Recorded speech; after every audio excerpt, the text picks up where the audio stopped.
Louis Bénédy, bonsoir. Bonsoir Benoît Cosset. Allez, les aventuriers de l'étrange, comme d'habitude à partir de 22h. Et on va parler de la franc-maçonnerie ce soir. J'ai découvert en planchant sur ce dossier que Louis Armstrong, par exemple, le grand jazzman, était franc-maçon. Joséphine Baker aussi. Il y en a un paquet. Hein. Ah oui, on en découvre tout le temps. Oui. Mozart. Oui, c'est vrai, Mozart. Christian Jacques a consacré un très bon livre. D'ailleurs, Christian Jacques qui a été l'invité d'une émission mémorable des aventuriers de l'étrange. Franc-maçonnerie aussi parfois controversée. Enfin bon, on va parler de tout ça. On va en parler aussi. Attends, évidemment. Bon, les aventuriers de l'étrange, c'est dans quelques instants sur Sud Radio. Le sport, rendez-vous demain à partir de 15h. Passez une excellente soirée. Sud Radio. Samedi et dimanche, 22h minuit. Louis Bénédy, les aventuriers de l'étrange. Che se Lorio Massarini sostiene Retina Forza.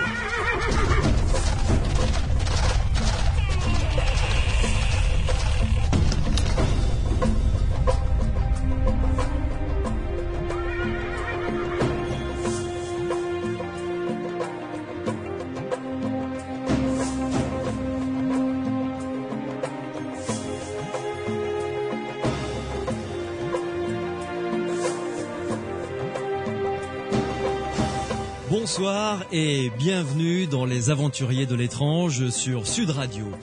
Louis Armstrong, Edwin Aldrin, un des premiers hommes à avoir marché sur la Lune après Armstrong, Joséphine Baker, André Citroën, Buffalo Bill, Le Corbusier, Pierre Mendès France, Mozart, Jules Verne ou encore Émile Zola. Toutes ces grandes personnalités ont appartenu à la franc-maçonnerie. Alors, quelles sont les origines de la franc-maçonnerie? À quoi cela sert d'être franc-maçon? Que font les francs-maçons lorsqu'ils se retrouvent entre eux dans une loge? La franc-maçonnerie joue-t-elle un rôle actif dans la société française?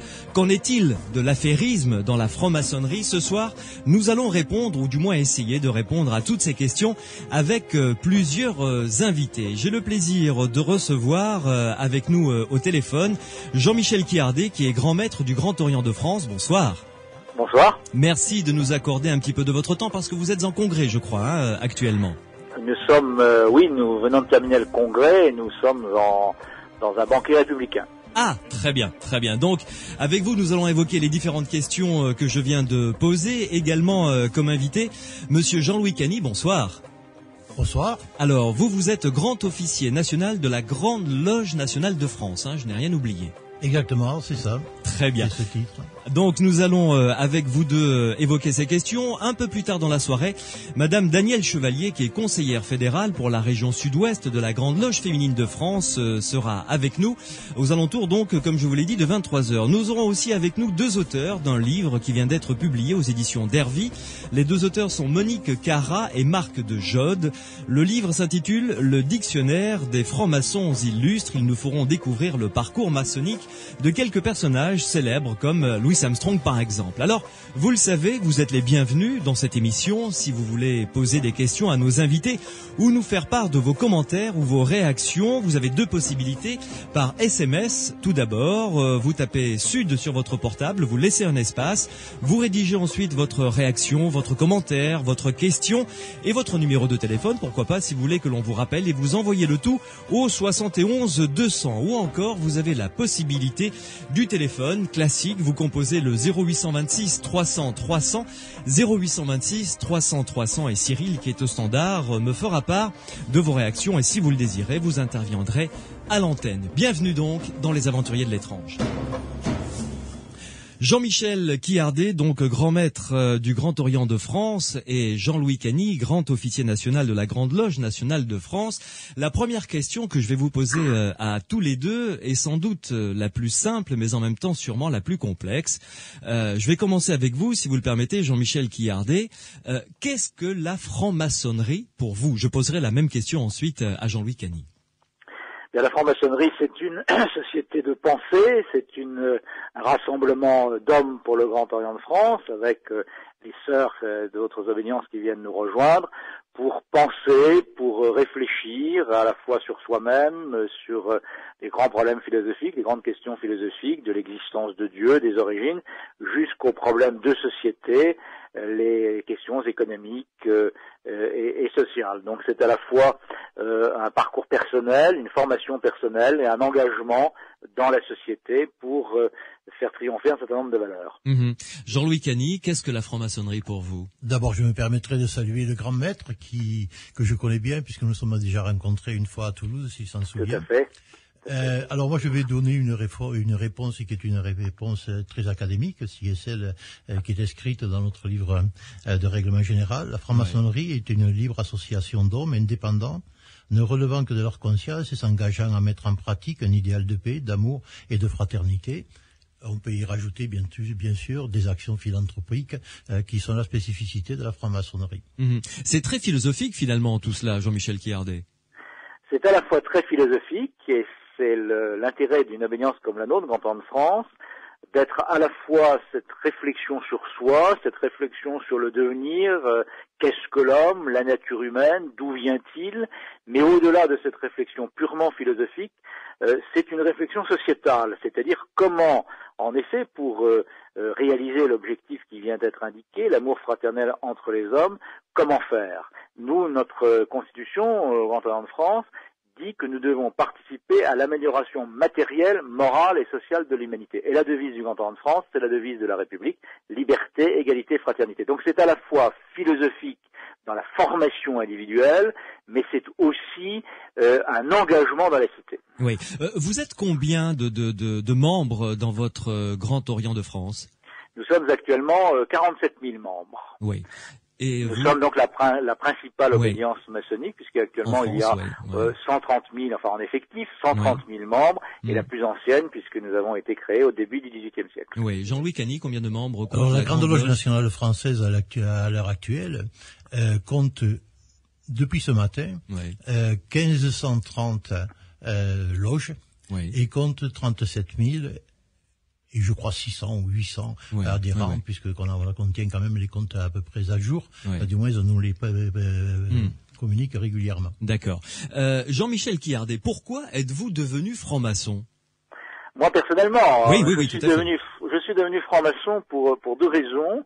La première, c'est parce que mon père était maçon et qu'il a toujours pour moi été un exemple, enfin quelqu'un qui me semblait se situer dans une ligne de vie et dans une ligne philosophique et politique qui me convenait. Donc dès lors qu'il était franc-maçon, j'avais envie de le devenir. Mais aussi à titre purement personnel, parce que pour moi l'engagement maçonnique est différent de l'engagement politique, de l'engagement syndical.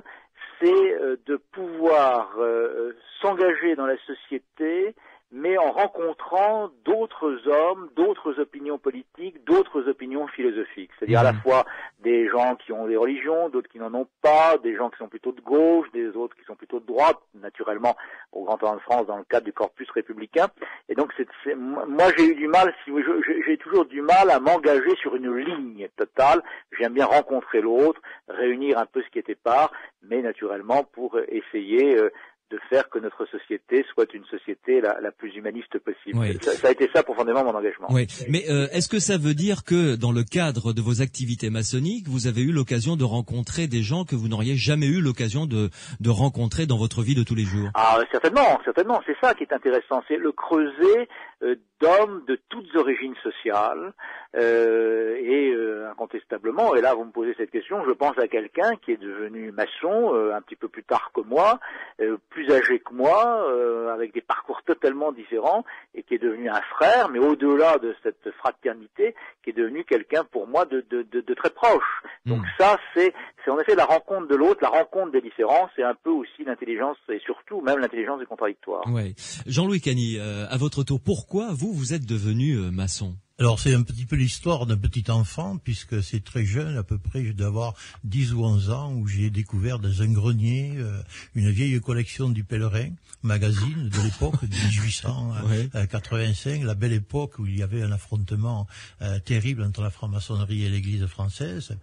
Et ces caricatures étaient toutes les unes plus horribles que les autres, où elles représentaient des francs-maçons avec les doigts crochus, en train de faire et de défaire le monde. Et j'ai été choqué, comme peut l'être un gamin. Et puis la vie a fait que je suis entré en apprentissage très tôt. Et puis j'ai rencontré les premiers francs-maçons, puis je me suis aperçu que c'était des gens sincères, que c'était des gens de cœur, que c'était des gens qui équilibrés, qui avaient des opinions qu'ils avaient longuement réfléchies. Et j'ai eu envie un jour, bien sûr, de devenir franc-maçon, et j'ai accosté en pleine rue un vieux franc-maçon en lui disant voilà. Vous le saviez donc qu'il l'était? Oui, je savais qu'il l'était. Ça, d'ailleurs, ça l'a traumatisé parce que c'était il y a très longtemps, à une époque où il n'était pas de mode de se dire franc-maçon. Ouais. Et ce pauvre homme est parti en poussant une espèce de cri en patois en disant pauvre drôle, car papa parla d'accord. Enfin, c'est pour ceux qui traduisent, pauvre enfant, il faut pas parler de ça. Et 15 jours après, je recevais une convocation pour me présenter, et ainsi je suis devenu franc-maçon. Depuis combien de temps êtes-vous franc-maçon donc? Alors ça fait 44 ans. Ah oui, quand même. Avec la particularité d'être rentré une première fois au Grand Orient de France pour passer ensuite à la Grande Loge nationale française. Et j'ai ainsi le bénéfice de cette double culture, c'est-à-dire de connaître le Grand Orient de France et d'avoir découvert la Grande Loge nationale française et la régularité maçonnique qui est un monde un petit peu spécial. Très bien. Vous, Jean-Michel Quiardet, ça fait combien de temps que vous êtes franc-maçon? Écoutez, moi, ça fait 22 ans. Oui. 22 ans, mais j'ai noté ce terme de régularité maçonnique. Nous sommes, nous aussi, au Grand Orient de France, une puissance maçonnique régulière. Il y a des petites oppositions comme ça entre la Grande Loge nationale française et le Grand Orient de France. Mais nous nous considérons, nous, pleinement dans l'histoire de la franc-maçonnerie. Bon, on reviendra sur cette petite faille qui vient de se faire jour. Jean-Michel Quiardet, qu'est-ce que ça vous a apporté, vous, humainement, de devenir franc-maçon, vous nous avez dit, depuis 22 ans? Et moi, ça m'a apporté 3 choses. La première, alors c'est peut-être un petit peu prétentieux, une certaine forme de maîtrise de mes passions, une certaine distance, et j'ai le sentiment de pouvoir, si je me perfectionne tout de même encore beaucoup plus, à une certaine forme de sagesse. Donc c'est une vraie formation individuelle.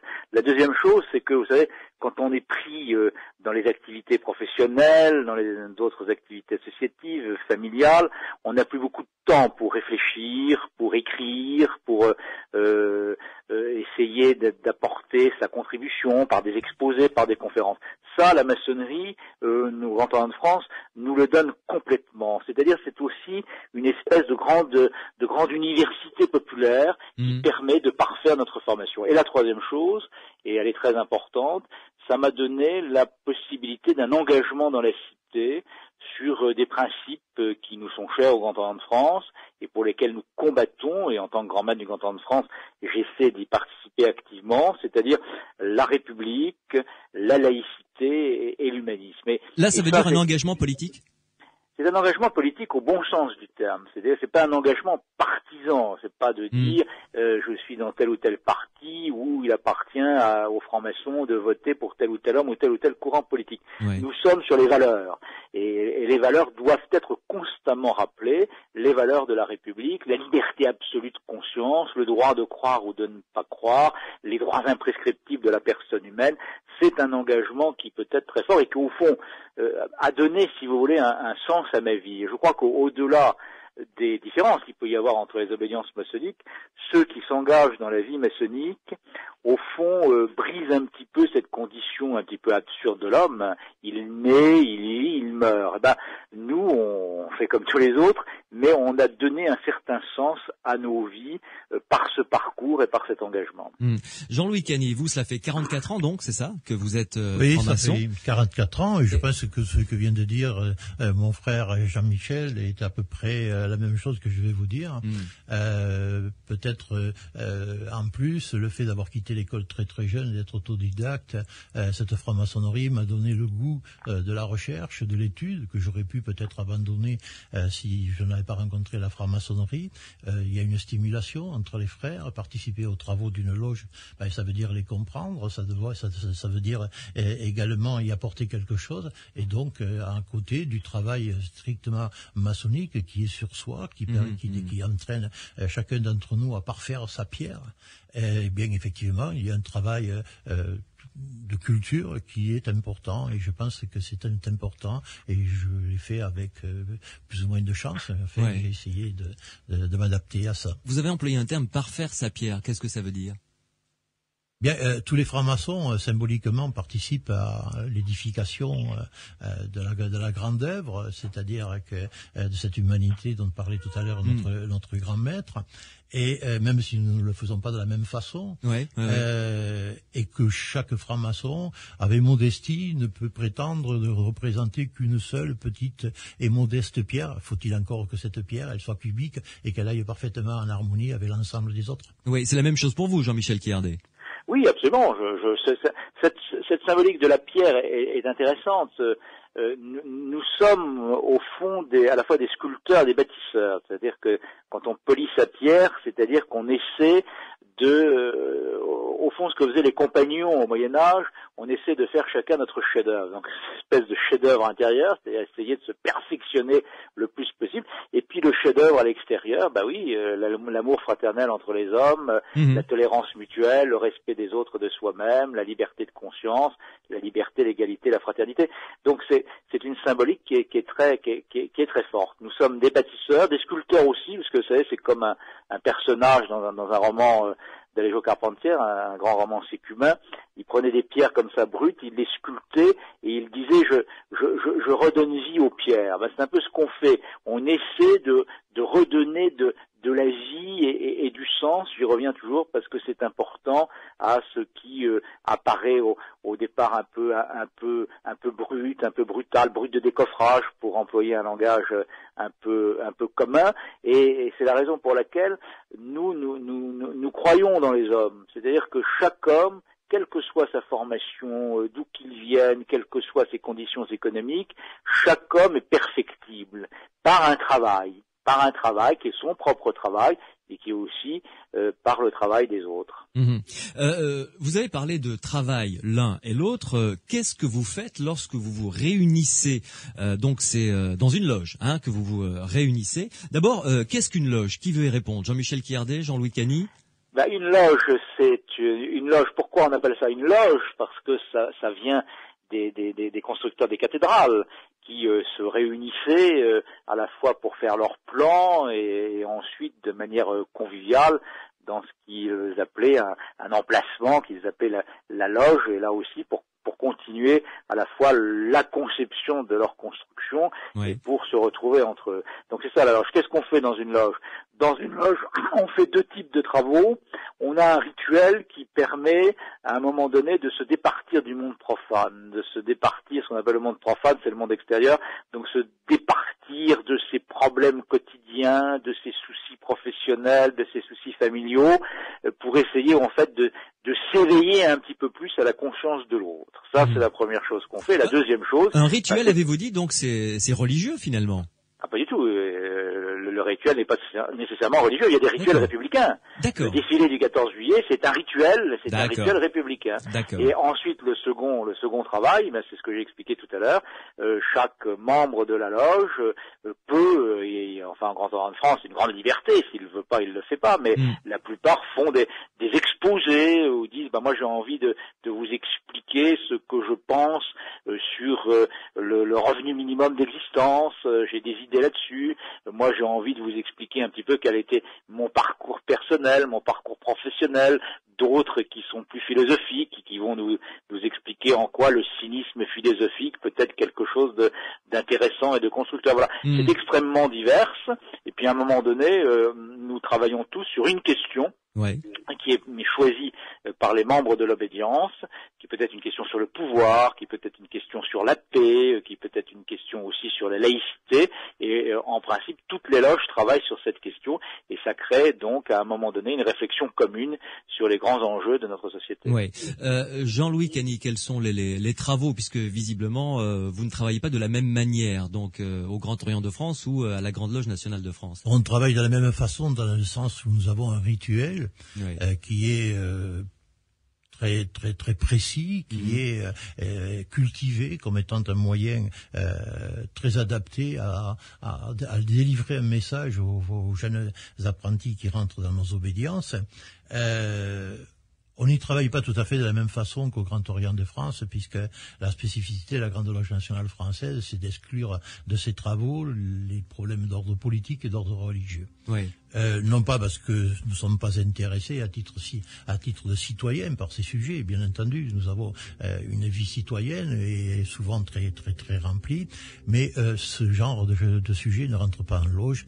C'est dans la tradition, c'est que comme l'ont voulu nos fondateurs en 1717, c'est-à-dire que c'est un centre de l'union et tout le monde sait que ce qui sépare indiscutablement les gens, c'est la politique et c'est la religion. Ouais. Alors, pour avoir vécu dans les deux obédiences, et pour aujourd'hui parler au nom d'une que j'ai choisie définitivement, je pense que ce qui est le plus important dans la Grande Loge nationale française, c'est un travail de spiritualité. C'est un travail de spiritualité qui est basé sur le grand architecte de l'univers, sur la foi en Dieu. Dieu, c'est le grand architecte de l'univers, c'est ça, c'est la même chose. Oui, pour le grand architecte de l'univers, pour être clair, n'est pas un Dieu de synthèse. C'est pas un petit peu Allah, c'est pas un petit peu Yahvé. Ouais. C'est le Dieu de chacun, et c'est ça qui fait l'intérêt de la franc-maçonnerie, c'est que côte à côte on puisse trouver un musulman, un orthodoxe, un juif, etc., ouais, etc. Ouais. Et c'est ça l'intérêt. Et c'est se faire connaître, c'est que faire connaître ces gens ensemble, les faire travailler, leur apprendre à réfléchir, à devenir fraternels. Et puis ensuite, une fois qu'ils sont formés à cette fraternité, eh bien, mon Dieu, qu'ils aillent parler politique à l'extérieur, ou qu'ils aillent parler religion s'ils le veulent, mais pas à l'intérieur de la franc-maçonnerie. Donc, on a bien compris qu'il y a une petite différence, fondamentale. Une nette différence, visiblement, oui, entre le Grand Orient de France et la Grande Loge nationale de France. Jean-Michel Quillardet, qui décide du travail à faire au sein d'une loge? C'est hiérarchisé comment? Parce que on se réunit pas comme ça en disant bon bah tiens, qui a envie de faire quoi? Si. Alors, avant de répondre à votre question, je voudrais quand même dire que parler de religion ou de politique dans une loge maçonnique, ça ne divise pas nécessairement, bien au contraire. Oui. Avec les outils qui sont les nôtres, c'est-à-dire le respect de la parole de celui qui l'apprend, l'écoute. Au contraire, avoir un débat sur une question religieuse, sur Dieu, ou avoir un débat sur une question politique, ça permet bien au contraire de réunir ce qui était part, de nous rassembler. On garde sans doute chacun nos opinions, on n'essaie pas de se convaincre, mais on a alimenté la réflexion par des regards qui sont différents. Oui, donc, c'est intéressant de débattre. Je ne crois pas, absolument, je ne crois pas du tout que ça divise. Et puis c'est ça la grande différence peut-être avec la Grande Loge nationale française au Grand Orient de France, c'est que nous sommes fondés absolument sur aucun dogme. C'est-à-dire que nous, il y a des gens qui peuvent croire en Dieu au sein du Grand Orient de France, et ils sont tout à fait acceptés. Mais pour nous, ce n'est pas une question, c'est une question totalement personnelle. Et ça, c'est très important. Alors, qui décide du travail en loge?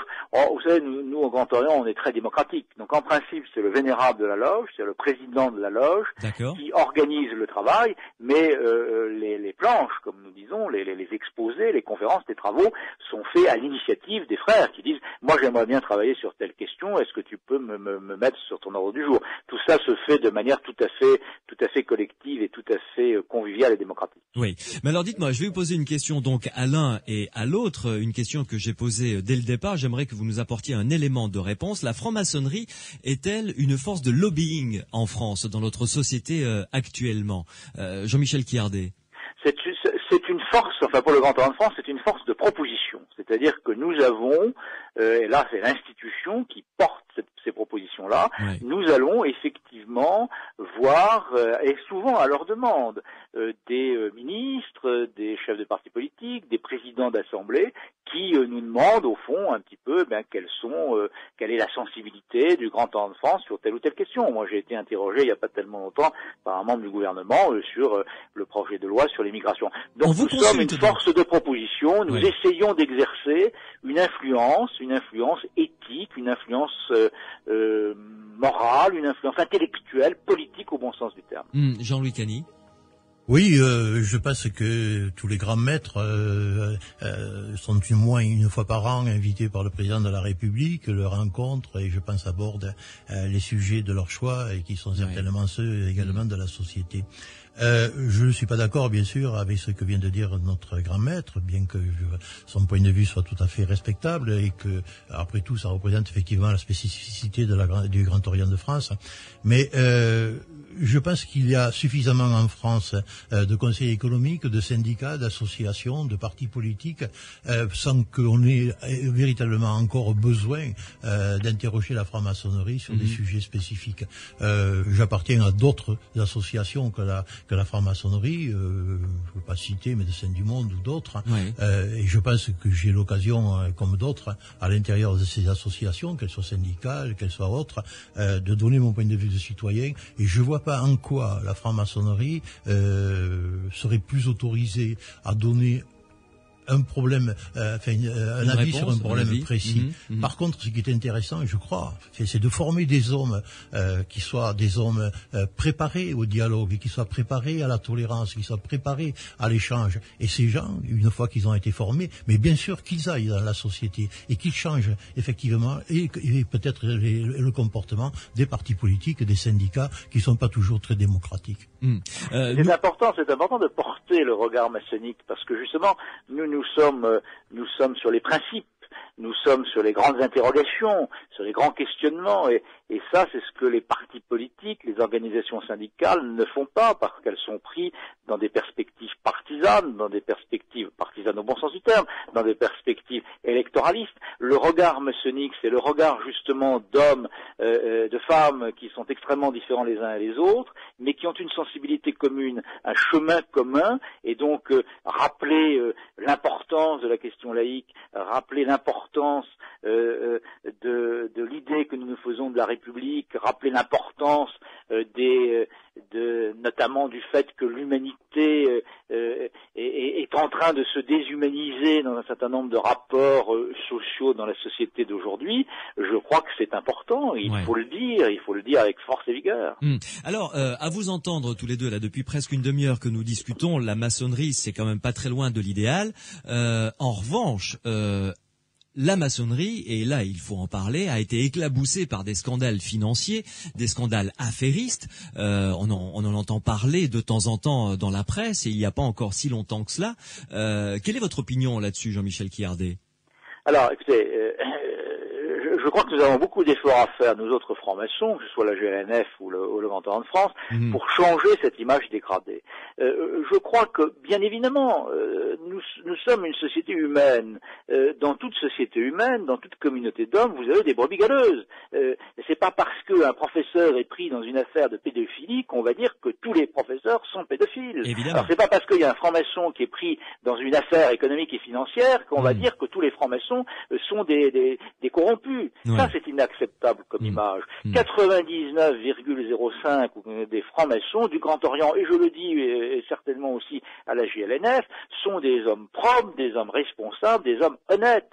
Donc ça, c'est une image qui est totalement faussée, mais malheureusement, la presse s'intéresse plus à ces dossiers-là qu'à ce qu'est véritablement la maçonnerie et au message maçonnique. Vous savez, c'est le vieil adage du journalisme américain, un chien qui mord un homme, ça n'est pas une nouvelle, un homme qui mord un chien, c'est une nouvelle. Alors, quand il y a des francs-maçons qui sont impliqués dans des affaires économiques et financières, ça, c'est un homme qui mord un chien, on en parle, mais quand on fait, nous, au Grand Orient de France, un grand colloque sur les crimes contre l'humanité, on en parle moins, mais ça, c'est dommage. Jean-Louis Cany. Je dirais la même chose. C'est l'histoire bien connue du journaliste qui écrit parce qu'il sait peut-être pas quoi écrire de plus. Un curé renverse avec sa voiture une passante dans la rue. Pourquoi ne pas dire simplement un automobiliste? C'est pas parce qu'il est curé qu'il a renversé cette personne. Et je pense qu'effectivement, chaque fois qu'il y a un petit scandale qui est à l'origine qui est d'origine peut-être de frères, aussitôt on parle de franc-maçon. Est-ce qu'on dit un chrétien a fait une escroquerie à l'assurance, un social? Non.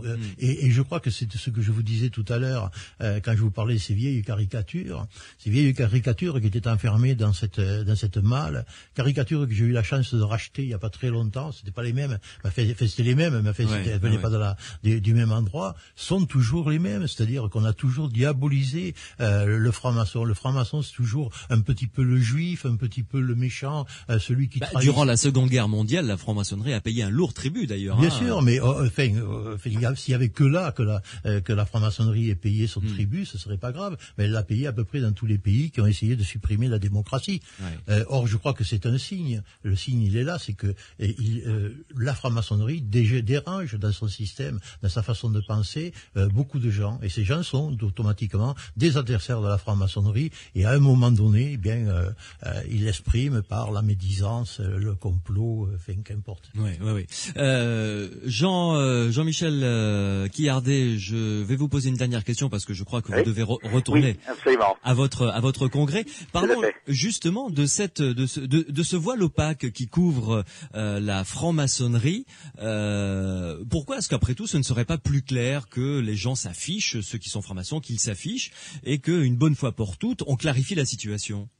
Moi, je suis de ceux qui pensent qu'effectivement, les francs-maçons, j'appelle les francs-maçons des Grands Orient de France, à afficher très clairement leur appartenance maçonnique. Mais ceci étant dit, je ne vois pas pourquoi on imposerait aux francs-maçons de dire qu'ils sont francs-maçons. Vous avez des tas d'associations dont beaucoup de gens sont membres et ils n'ont pas nécessité de dire je fais ceci, je fais cela. Il faut aussi se méfier de cette espèce de totalitarisme de la transparence. Qui es-tu? Que fais-tu? D'où viens-tu? Où vas-tu? Non, chacun peut avoir aussi son jardin secret, son jardin personnel. Donc la franc-maçonnerie, pour beaucoup d'entre nous, c'est un jardin secret que l'on garde pour soi. Et puis pour beaucoup d'autres, comme moi, et moi c'est pas parce que je suis grand maître, mais j'ai toujours dit très clairement que j'étais franc-maçon. J'ai même, vous savez, comme souvent, on participe à des dîners où on parle de la franc-maçonnerie, on en parle mal. Ça m'est arrivé de dire, vous en parlez mal, mais vous ne la connaissez pas. Alors on me dit, toi tu la connais? Oui, moi je la connais, je suis franc-maçon. Oui, il faut afficher clairement,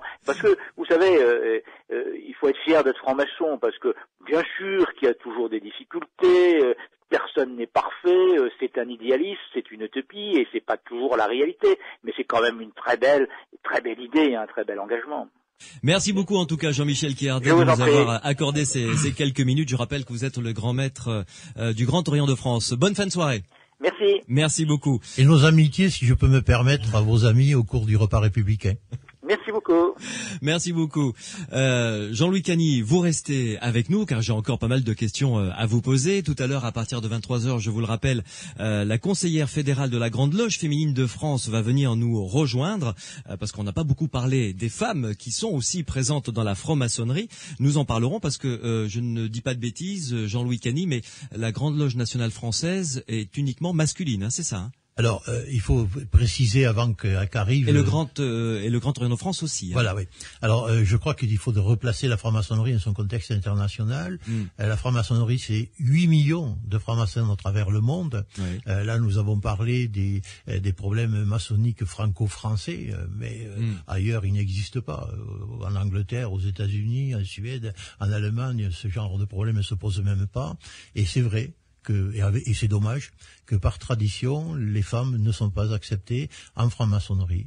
Je pense que nous sommes nombreux et quelques-uns à penser que c'est regrettable. En tout cas, moi, je suis de ceux qui pensent que c'est regrettable. Bon, on en parlera tout à l'heure donc avec Daniel Chevalier qui nous rejoindra.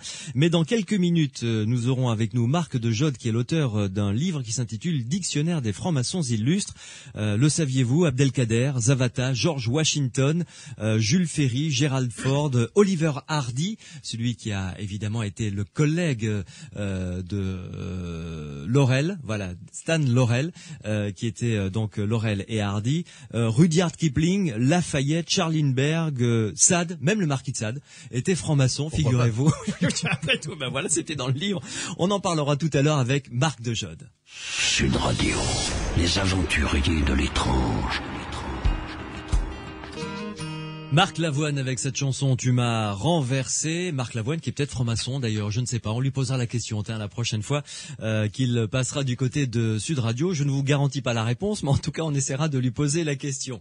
Nous parlons, vous l'avez compris, de franc-maçonnerie jusqu'à minuit sur Sud Radio dans les aventuriers de l'étrange. Mais avant de retrouver l'auteur de ce dictionnaire des francs-maçons illustres paru aux éditions d'Hervy, Marc de Jode, plusieurs annonces. D'abord, vous le savez, demain je vous invite à participer à une expérience de télépathie sans bouger de chez vous, juste en écoutant la radio.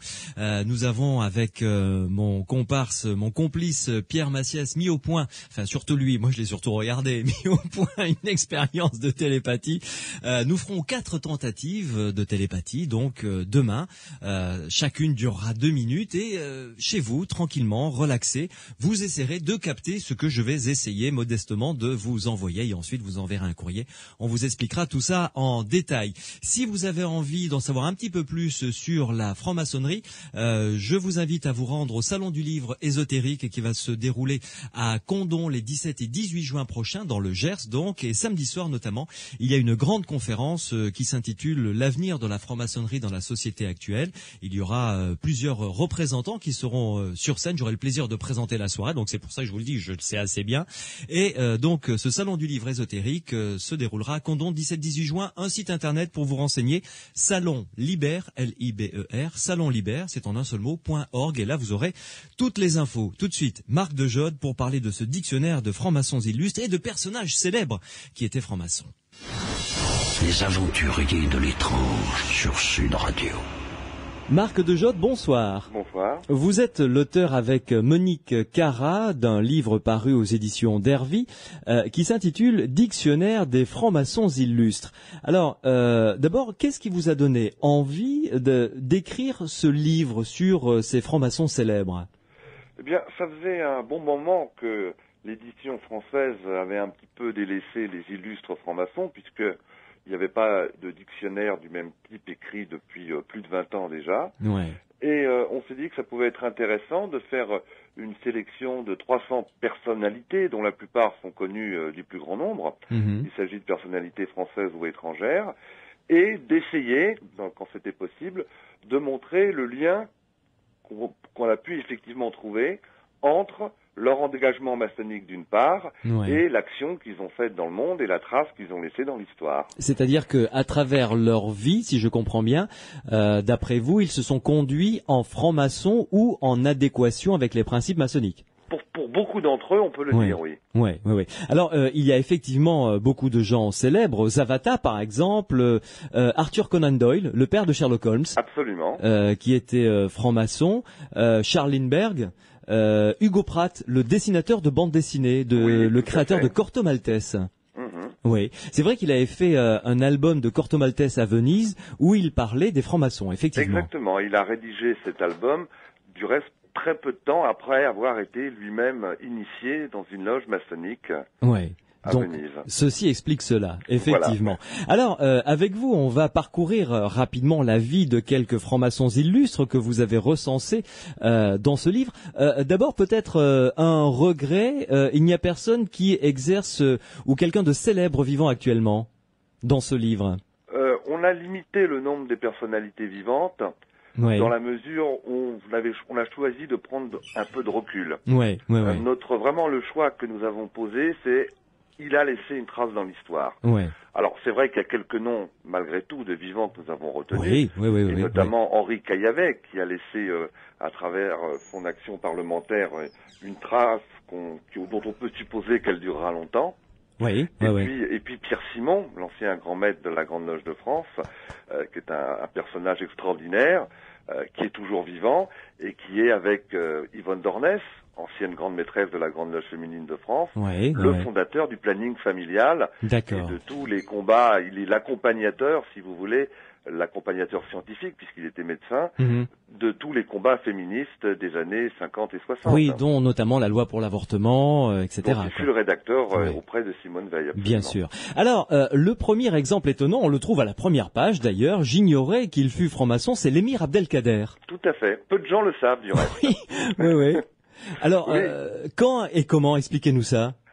Abdelkader était déjà une personnalité très très connue, à la fois pour ses actes de résistance contre la France, pendant l'occupation d'Algérie, puis ensuite il est devenu l'ami de Napoléon III, et il rentre, si vous voulez, dans une notoriété occidentale au moment de l'affaire de Damas, lorsque des musulmans s'en prennent aux chrétiens, et Abdelkader prend leur défense et leur accorde un asile, ce qui permet de sauver la vie de plusieurs milliers de chrétiens à Damas.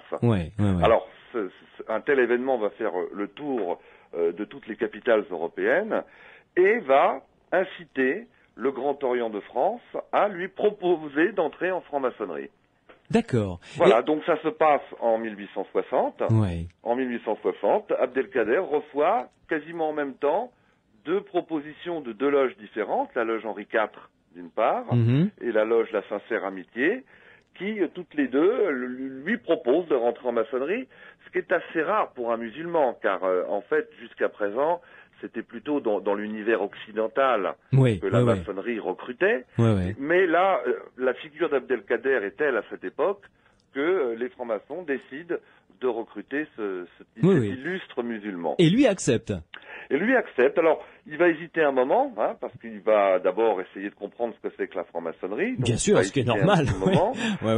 Il va examiner effectivement un peu l'histoire de la maçonnerie en France et en Europe, et il va finir par répondre favorablement à cette demande. Et donc, on peut dire que le 18 juillet 1861, il écrit à la loge Henri IV en disant qu'il accepte de rentrer dans cette loge. Et est-ce qu'après, dans le restant de sa vie, il a une activité maçonnique régulière?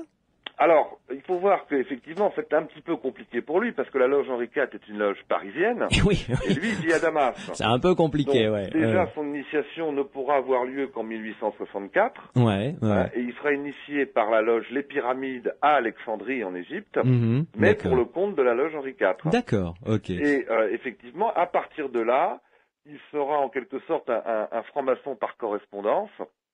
Il va écrire avec beaucoup de maçons, notamment avec son ami qui est un maçon libanais qui s'appelle Macarius. Il va aussi essayer de chercher des liens entre le soufisme et la maçonnerie. Parce qu'il était soufiste au départ, c'est ça? Oui, voilà. C'est même un grand maître soufi. Et il a tendance, dans son système de pensée, à apparenter la franc-maçonnerie au soufisme. Pour lui, la maçonnerie est à l'Occident, ce que le soufisme est à l'Orient. Comme quoi, il y a quelque chose d'universel dans tout ça, finalement. Absolument. Tout à fait. Et j'ai lu également dans votre livre que 2 de ses fils vont devenir maçons eux aussi. Absolument. Il va effectivement conseiller à 2 de ses enfants de rentrer eux aussi en franc-maçonnerie. Voilà un parcours de vie intéressant, vraiment. Tout à fait, absolument. Et il y restera quasiment jusqu'à la fin de sa vie. Il meurt en 1883, mais à part les 3 dernières années de sa vie où il va un petit peu prendre ses distances pour tout un tas de raisons, à commencer par son grand âge. Faut oublier qu'il est rentré en maçonnerie, il avait déjà 56 ans. D'accord. Mais pour le reste, il sera un franc-maçon fidèle. Bien. Et alors, un autre personnage célèbre qui était franc-maçon également, le jazzman Louis Armstrong. Oui, tout à fait, absolument. Comme beaucoup d'Américains d'ailleurs, puisque... Oui, mais lui, aux États-Unis à cette époque-là, déjà, il était jazzman, ce qui était moyennement vu, en plus noir. Donc, c'était pas évident à cette époque-là aux États-Unis. Il faut savoir qu'aux États-Unis, la franc-maçonnerie est vraiment une institution. Avec pignon sur rue, elle n'a pas du tout le caractère secret que nous avons, par exemple, en France. Et cette maçonnerie-là, américaine, elle est aussi très communautariste. C'est-à-dire qu'il y a des loges d'hommes, il y a des loges de femmes, il y a des loges de blancs et il y a des loges de noirs. Ah d'accord, très bien. Donc, ce qui est particulier quand même. Oui, voilà, c'est comme ça. Ils se regroupent en tant que francs-maçons, mais aussi en tant qu'autre chose que francs-maçons. Très bien. Par rapport à des choses qui n'ont effectivement rien à voir avec l'engagement et l'idéal maçonnique. D'accord. Et alors, Louis Armstrong a été initié effectivement. Il a été initié par la loge Montgomery, l'obédience de Prince Hall, donc qui est une obédience qui compte beaucoup américaine, de noirs. Donc il a été initié dans cette loge à New York. Et il a été relativement fidèle d'ailleurs en tant que maçon à sa loge. Un maçon fidèle. Et on retrouve des traces de son idéal maçonnique dans certaines de ses œuvres. Comme Mozart, j'aurais envie de dire. Comme Mozart. Puisqu'on a reçu Christian Jacques qui a fait le parallèle, notamment avec ses livres qu'il vient de publier, où il y a... Je citerai pour mémoire I Beginning to See the Light. J'ai commencé à voir la lumière, qui est une référence à son initiation en tant que franc-maçon. D'accord. Et alors, autre grand personnage, noir également, française cette fois-ci, Joséphine Baker. Joséphine Baker, tout à fait. Alors Joséphine Baker, donc là c'est la preuve que la maçonnerie des femmes existe et que les femmes ont depuis le XVIIIe siècle été présentes dans les loges maçonniques. D'ailleurs, je recevrai une représentante de la Grande Loge féminine de France tout à l'heure dans cette même émission pour en parler d'ailleurs. Tout à fait. Ouais. Donc Joséphine Baker était membre de la Grande Loge féminine de France. Elle a été initiée dans cette loge, dans une loge qui s'appelle la Nouvelle Jérusalem, le 6 mars 1960. Mais avant cela, elle avait croisé beaucoup de francs-maçons. À commencer par son mari, son mari était franc-maçon. D'accord. Et donc elle a épousé donc un Italien, Pepito Abatino, en 1931. Et donc de ce fait, dès 1931, Joséphine Baker n'ignorait pas grand-chose de la franc-maçonnerie. Elle était au fait, elle savait ce dont il s'agissait, effectivement. Exactement. Et ça a été une grande résistante également pendant la Seconde Guerre mondiale. Et puis, ce qu'elle a fait pour les enfants qu'elle a adoptés était admirable également. Tout à fait. Et là, on peut dire, on parlait du lien entre l'engagement maçonnique et l'engagement dans le monde de ces hommes-là. Joséphine Baker, à cet égard, est un exemple tout à fait éloquent. Puisque en 1964, donc ça fait 4 ans qu'elle est maçon, elle part aux États-Unis pour militer en faveur du mouvement des droits civiques du pasteur Martin Luther King. Par la suite, effectivement, comme vous le signaliez, il y a cet engagement envers les orphelins, ce qu'elle appelle sa tribu arc-en-ciel. Tout à fait, Et bien entendu, vous évoquiez aussi son parcours de résistante pendant la guerre. Il ne faut pas oublier que, quand même, Joséphine de Baker a reçu les honneurs militaires au moment de ses obsèques. Ah bah oui, tout à fait. Ce qui était la moindre des choses, parce que grande résistante quand même, Et alors, un grand personnage de l'humour français, du nonsense, comme disent les Anglais, le père de Radio Paris est allemand, c'est Pierre Dac. Oui, Pierre Dac, tout à fait. Pierre Dac, lui aussi un franc-maçon, initié d'ailleurs assez jeune en maçonnerie, puisqu'effectivement il est rentré en franc-maçonnerie en 1926. Et à la Grande Loge de France, dans une loge qui s'appelle les Inséparables d'Osiris. Les Inséparables d'Osiris, joli nom, très poétique, Oui, absolument. Et il est resté fidèle jusqu'à sa mort à sa loge maçonnique. D'accord. Et alors, Jules Verne, j'ignorais que Jules Verne également, enfin, il y a plein de noms qu'on découvre évidemment avec Pierre Mendès France, on va pas Roosevelt, Washington, etc. Et alors, Jules Verne. Alors, Jules Verne, lui, on a un petit doute sur la loge qu'il aurait initiée. Parce que Jules Verne, effectivement, connaissait parfaitement la franc-maçonnerie et son œuvre est bourré de références maçonniques. Ah bon? Il s'agit des enfants du capitaine Grant, Robur le Conquérant, Voyage au centre de la Terre. Dans Voyage au centre de la Terre, par exemple, on retrouve des vieux symboles maçonniques comme l'équerre, le compas et le fil à plomb, qui se trouvent dans la musette du héros. D'accord. Qui va vers le centre de la Terre. Oui, c'est pas arrivé là par hasard. À un moment donné, invoque même le grand architecte de l'univers. Donc là, il n'y a pas de doute là-dessus. La référence est claire. Sur les références maçonniques dans l'œuvre de Jules Verne, qu'on va aussi retrouver dans l'un de ses derniers romans, Clovis d'Ardentor, au moment où il évoque la fameuse affaire de Rennes-le-Château, le trésor des Templiers, etc. Et alors, chose étonnante, mais enfin, là, après avoir lu l'article, on n'est pas sûr, ça a même fait une controverse violente, c'est un pape, Pie IX, qui aurait été initié franc-maçon. Ah oui, ça alors qu'on sait la guerre que se livre l'Église. Mystérieuse et amusante. Oui. Parce que, Pie IX, c'est-à-dire le cardinal Giovanni Maria Mastai Ferretti, est devenu pape en 1846 à l'âge de 54 ans. Et à partir de là, il va commettre des bulles papales pour excommunier tous les francs-maçons. Ce qui est paradoxal quand même. Et oui, c'est-à-dire que pour ce pape, on ne peut pas être à la fois catholique et franc-maçon. Et donc il commettra une première bulle dès son arrivée au pontificat en 1846.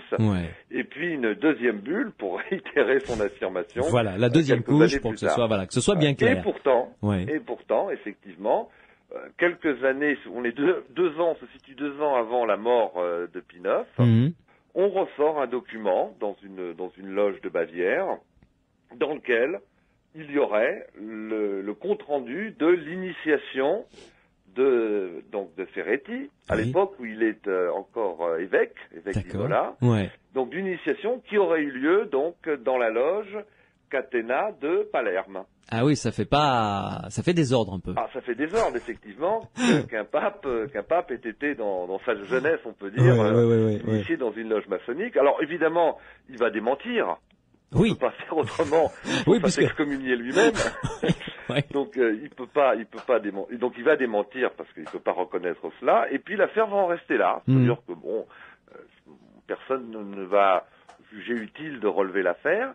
Et, curieusement, pour des raisons un peu inconnues, elle rebondit 20 ans après sa mort, où, et là, c'est la droite catholique française qui exhume cette affaire, bien entendu, pour démontrer que ce fameux document retrouvé en Bavière est un faux grossier. D'accord.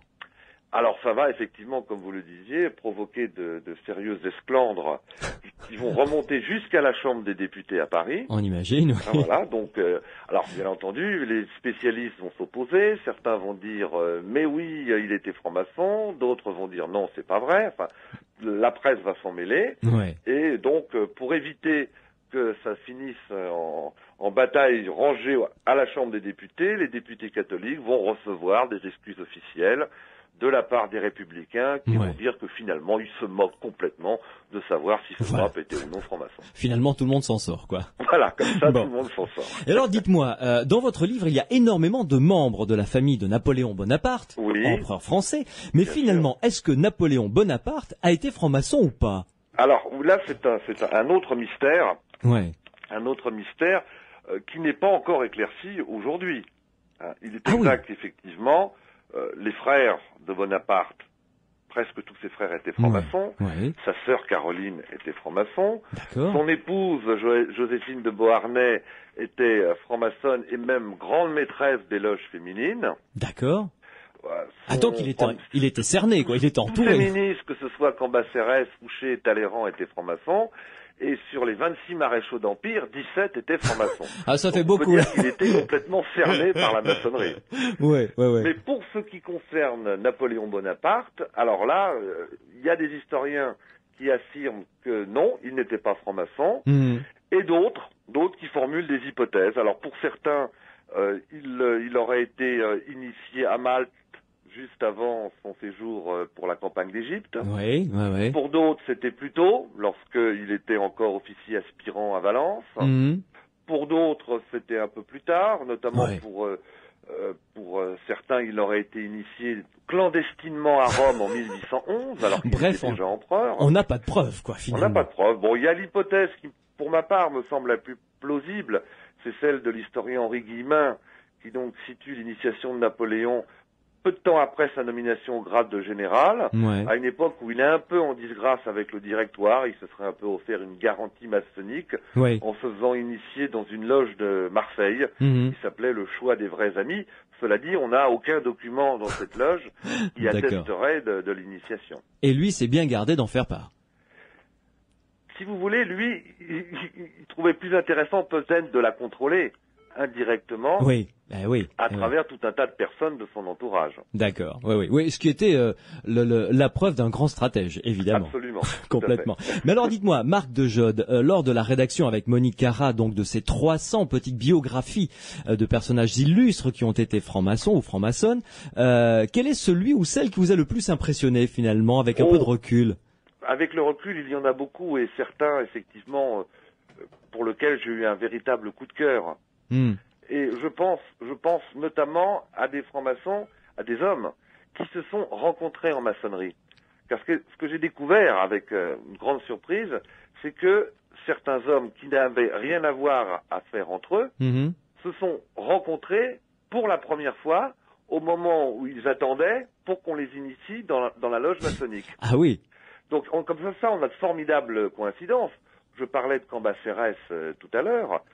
Cambacérès, donc ministre de Bonaparte, a été initié dans une loge de Montpellier le même soir que le chimiste Chaptal, connu pour la chaptalisation du vin notamment. D'accord. Ah oui, c'est étonnant. Donc ces deux personnages qui ne se connaissaient pas auparavant se sont rencontrés là. À ce moment-là. On peut aussi dire la même chose entre, par exemple, Blanqui, le célèbre anarchiste Blanqui, et Victor Schœlcher, qui a permis l'abrogation de la loi sur l'esclavage.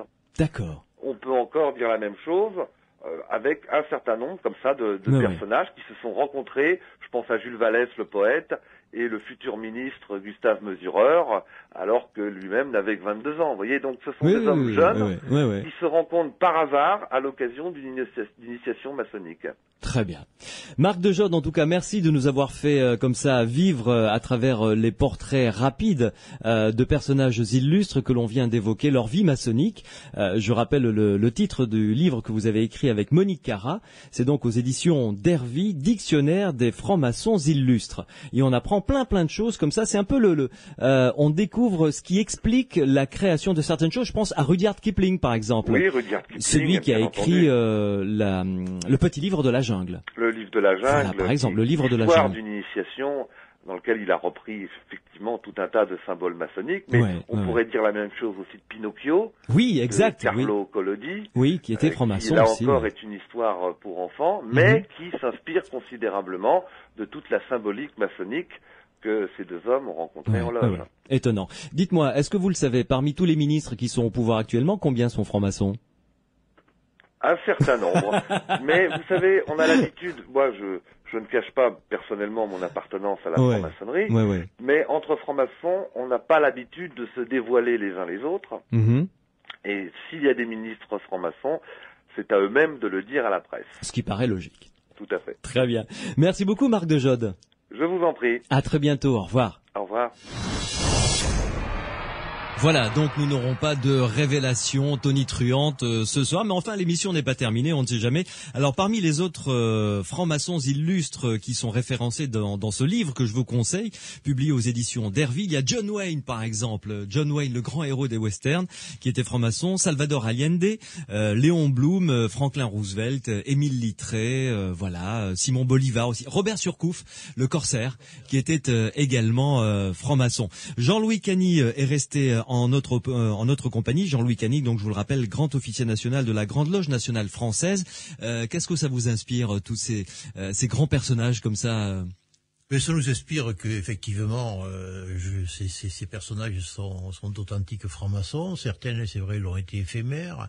Alors la grande question, c'est de savoir s'ils sont venus à la franc-maçonnerie parce qu'ils étaient célèbres et que la franc-maçonnerie les a attirés jusqu'à elle. Mais je pense que la plupart ont été des francs-maçons et se sont devenus célèbres parce que ils portaient ces valeurs maçonniques pour eux. Et certains n'ont pas été, ont été refusés. Je pense à cette histoire que le Canard enchaîné avait ressorti sur Valéry Giscard d'Estaing, qui avait voulu entrer en maçonnerie et il avait dit non, monsieur, c'est bon. Oui, là, le président Giscard d'Estaing voulait rentrer en franc-maçonnerie un petit peu par la grande porte, et quand on est apprenti, on commence par baisser la tête. Or, c'était peut-être difficile pour monsieur Giscard d'Estaing. Bon, nous avons un appel au 0826 300 300. Il s'agit de Robert qui nous appelle de l'Aveyron. Bonsoir Robert. Bonsoir. Je vous écoute. Que voulez-vous nous apporter d'abord? Voulez-vous nous apporter un éclairage ou poser une question à notre invité? Non, je ne pose aucune question puisque il y a ça va faire 42 ans que je suis maçon. Ah, très bien. Et au Grand Orient de France. Je voulais simplement dire que j'étais tout à fait d'accord avec le grand maître Quillardet. Quand il a dit qu'il était allé voir les ministres au nom de la maçonnerie, alors que Cany, notre frère Cany, lui dit que non, que les syndicats doivent faire ceci. Eh bien, moi, je vais vous dire, je suis un déçu de la politique, un déçu du syndicalisme. En tant qu'enseignant, je suis rentré très jeune en maçonnerie et la maçonnerie m'a énormément apporté. Vraiment beaucoup, dans tous les sens du terme. Humainement, je dirais que grâce à la franc-maçonnerie, j'ai appris à être moi-même, j'ai appris beaucoup de choses et j'ai surtout appris à côtoyer des gens qui ne pensaient pas comme moi. Et donc, je ne me suis pas enfermé dans une tour d'ivoire. Je me suis extériorisé et j'ai rencontré, je vais vous dire qui, un berger qui m'a beaucoup appris. Un berger? Un agriculteur. Un berger, oui. Qui était franc-maçon. Et c'est lui qui m'a appris, aussi bien qu'Alphonse Daudet, l'histoire des étoiles. C'est joli ça. En loge. Ouais. Voilà, bon, moi je vous parle de tout mon cœur. Je ne suis pas du tout déçu de la franc-maçonnerie, mais je vous dirais que justement, une parole de maçon vaut peut-être plus qu'une parole syndicale. Parce que c'est dans notre creuset, qu'on a appris à faire quelque chose et à transmettre une idée, à communiquer. Et puis j'ai surtout appris à me taire et à écouter. Et ça, c'est important pour les hommes. Et après avoir écouté, à s'écouter. Voilà ce que j'avais à apporter, moi, sur la maçonnerie. Ben, c'est déjà pas si mal, finalement, ce que vous avez appris. Comment? C'est déjà pas mal, ce que vous avez appris, finalement. Ah oui, j'ai appris que l'on pouvait s'écouter entre hommes. Ouais. Et ça, c'est important. Oui. Par les temps qui courent. Oui, par les temps qui courent. D'ailleurs, nous aurons tout à l'heure Danielle Chevalier, qui est une femme franc-maçon. Mais j'ai beaucoup d'amis franc-maçons. Et ma première rencontre avec Joséphine Baker, je n'étais pas maçon, j'étais militaire, je rentrais de Saumur avant de partir en Algérie. Oui. Je lui ai aidé à descendre les enfants du train. Et cette femme m'a invité à boire un coup, m'a évité la police militaire et j'étais en fausse perme, bien sûr. Alors voilà, c'était les premières rencontres. Non, mais je suis rentré en maçonnerie parce que j'avais un oncle qui était vénérable, je l'étais moi-même. Vénérable, c'est-à-dire quelqu'un qui dirige une loge, c'est ça? Le vénérable, c'est le président d'une loge. D'accord. Ce n'est pas lui qui dirige, Moi, je crois qu'il faut bannir ce terme de diriger. C'est une équipe. Et cette équipe fait confiance à un homme. C'est le président, en quelque sorte. Oui. Et j'ai été président pendant 3 ans d'une loge. Très bien. Merci. Et oui, j'ai rencontré le grand maître au convent, cette année encore à Paris. Très bien. Merci beaucoup, Robert, en tout cas, de nous avoir appelé, de nous avoir fait part comme ça de ce que vous a apporté, vous, humainement, la maçonnerie. J'ai laissé parler mon cœur de maçon. Merci beaucoup, en tout cas. Au revoir, Robert. Merci à Sud Radio pour la richesse de ses émissions. Merci, c'est gentil à vous. Au revoir, Robert. Au revoir.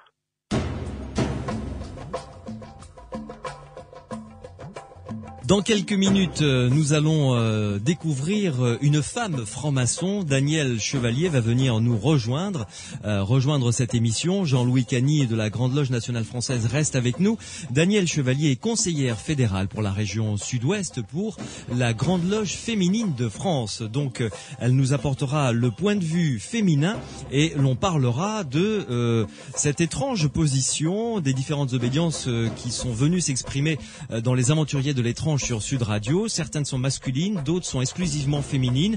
Est-ce qu'il en existe des mixtes? Je poserai la question à nos invités dans quelques minutes. Et je vous rappelle qu'il y a une grande conférence sur la franc-maçonnerie dans le cadre du Salon du Livre ésotérique qui va se tenir à Condom les 17 et 18 juin prochains. Si vous voulez en savoir plus, un site internet Salon Liber, en un seul mot, L-I-B-E-R, salonliber.org. Les aventuriers de l'étrange sur Sud Radio.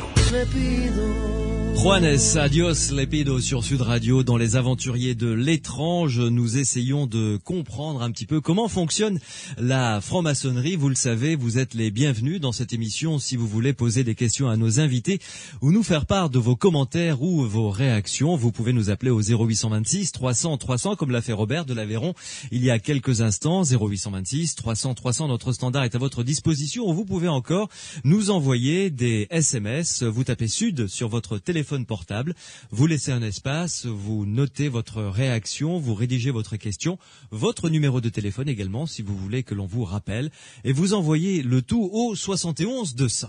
Sud Radio, les aventuriers de l'étrange. Danielle Chevalier, bonsoir. Bonsoir. Merci de nous rejoindre, une voix féminine, j'avais envie de dire, de ce monde de brutes. Alors, vous êtes conseillère fédérale pour la région sud-ouest, pour la Grande Loge féminine de France. Jean-Louis Cagny, donc, est en notre compagnie. Peut-être suivez-vous l'émission depuis le départ? Oui. Bon, très bien. Donc, je salue mon frère. Et je vous salue aussi. Merci beaucoup. Alors, Danielle Chevalier, je vais vous poser la même question que j'ai posée tout à l'heure à Jean-Michel Quillardet, donc grand maître du Grand Orient de France, et à Jean-Louis Cagny ici présent. Pourquoi êtes-vous rentré en maçonnerie? Bien, je suis rentrée en maçonnerie un petit peu peut-être par hasard, mais c'était ce que je recherchais. En fait, vers la quarantaine par j'avais essayé l'engagement syndical et au niveau politique, j'étais pas engagée, mais ça ne m'attirait pas. Et j'ai rencontré une personne avec qui je travaillais, avec qui je discutais régulièrement et qui un jour m'a parlé de maçonnerie. Parallèlement, mon époux est rentré en maçonnerie et la personne qui est venue le contacter au départ m'a demandé de rester au cours de l'entretien. Et là, j'ai découvert que finalement la maçonnerie, c'était ce que je cherchais, que je n'avais pas retrouvé au niveau de l'engagement politique ou de l'engagement syndical. Mmh. Et donc, dès qu'une loge s'est créée dans ma région, eh ben, j'ai demandé à entrer en maçonnerie. Oui. Voilà. Mais alors, dites-moi, Daniel Chevalier, je vais poser la question conjointement, donc à vous et à Jean-Louis Cany. Si j'ai bien compris, dans la Grande Loge féminine de France, il n'y a pas d'hommes, on est d'accord? Tout à fait. Bien. Dans la Grande Loge nationale française, Jean-Louis Cany, il n'y a pas de femmes. Absolument pas. Au Grand Orient de France, visiblement non plus. Enfin, il n'y a que des hommes. Hein. Il n'y a pas de femmes. Alors, dites-moi, on est quand même au XXIe siècle. Il y a une loi qui est passée concernant la parité. Qu'est-ce qui fait, donc, à vous de répondre, Daniel Chevalier, que chez vous, il n'y a que des femmes? Chez nous, il n'y a que des femmes, peut-être parce qu'au départ, il n'y avait que des hommes. Oui. Hein, et que il existait, tout à l'heure, votre invité a dit que la franc-maçonnerie féminine existait depuis le XVIIIe siècle, mais elle existait en parallèle, en marge, et puis dans des obédiences dites d'adoption qui étaient souchées à la franc-maçonnerie masculine. C'est-à-dire qu'elle était à peine reconnue tout en étant reconnue, quoi. Voilà. Ouais, elle était tolérée, quoi. Tolérée, enfin acceptée, disons. Ouais. Hein, mais elle avait des rituels différents, dits rituels d'adoption, et elle ne partageait pas la maçonnerie que vivaient réellement les hommes. Mmh. Donc, ça a duré assez longtemps. Hein, puisque la Grande Loge féminine de France, en fait, s'est créée à la suite de la Deuxième Guerre mondiale. Ouais. Les loges d'adoption ont prospéré, elles étaient souchées à la Grande Loge de France. Et en 1935, par là, les frères de la Grande Loge de France, trouvant que ces loges d'adoption prospéraient, se sont dit on va leur donner leur autonomie. Et là-dessus, la Deuxième Guerre mondiale est arrivée et en fait, ça a été l'œuvre qui a suivi la Deuxième Guerre mondiale. Mmh. Et d'abord, les frères de la Grande Loge de France ont souhaité créer une obédience à côté de la leur, et ils l'ont appelée l'Union maçonnique féminine de France. Hein, donc ça a été créé avec les sœurs un petit peu rescapées à la suite de la guerre, qui avait quand même disséminé pas mal les effectifs. Oui. Mais dites-moi, Daniel Chevalier, là, on a bien compris, l'histoire, c'est en réaction à ce qui se passait historiquement à cette époque-là. Au XVIIIe siècle, la femme était la cinquième roue du carrosse, voire pire. Enfin, bref, quand elle pouvait approcher le carrosse. Mais actuellement, maintenant, est-ce que, vu que vous avez l'air d'être des gens tournés vers le progrès, il ne serait pas bien, je sais pas moi, je parle de ça en tant que témoin extérieur, mais il serait pas bien de refondre tout ça et d'ouvrir, comme dans la société normale, que tout soit mixte finalement. Qu'en pensez-vous? Tout est mixte. Non, mais la franc-maçonnerie mixte existe. Et elle s'est créée à la fin du XIXe siècle. Hein. En 1893, vous avez le droit humain, l'obédience du droit humain qui s'est créée, et c'était une obédience mixte. D'accord, donc déjà dès le XIXe siècle. Oui. Les loges mixtes, en fait, sont apparues avant la loge féminine. Ouais. Alors, je vais poser ma question de manière différente. Est-ce que vous ne vous sentez pas plus à l'aise, et je poserai la même question à Jean-Louis Cany, à travailler entre vous, femmes, sans la présence des hommes?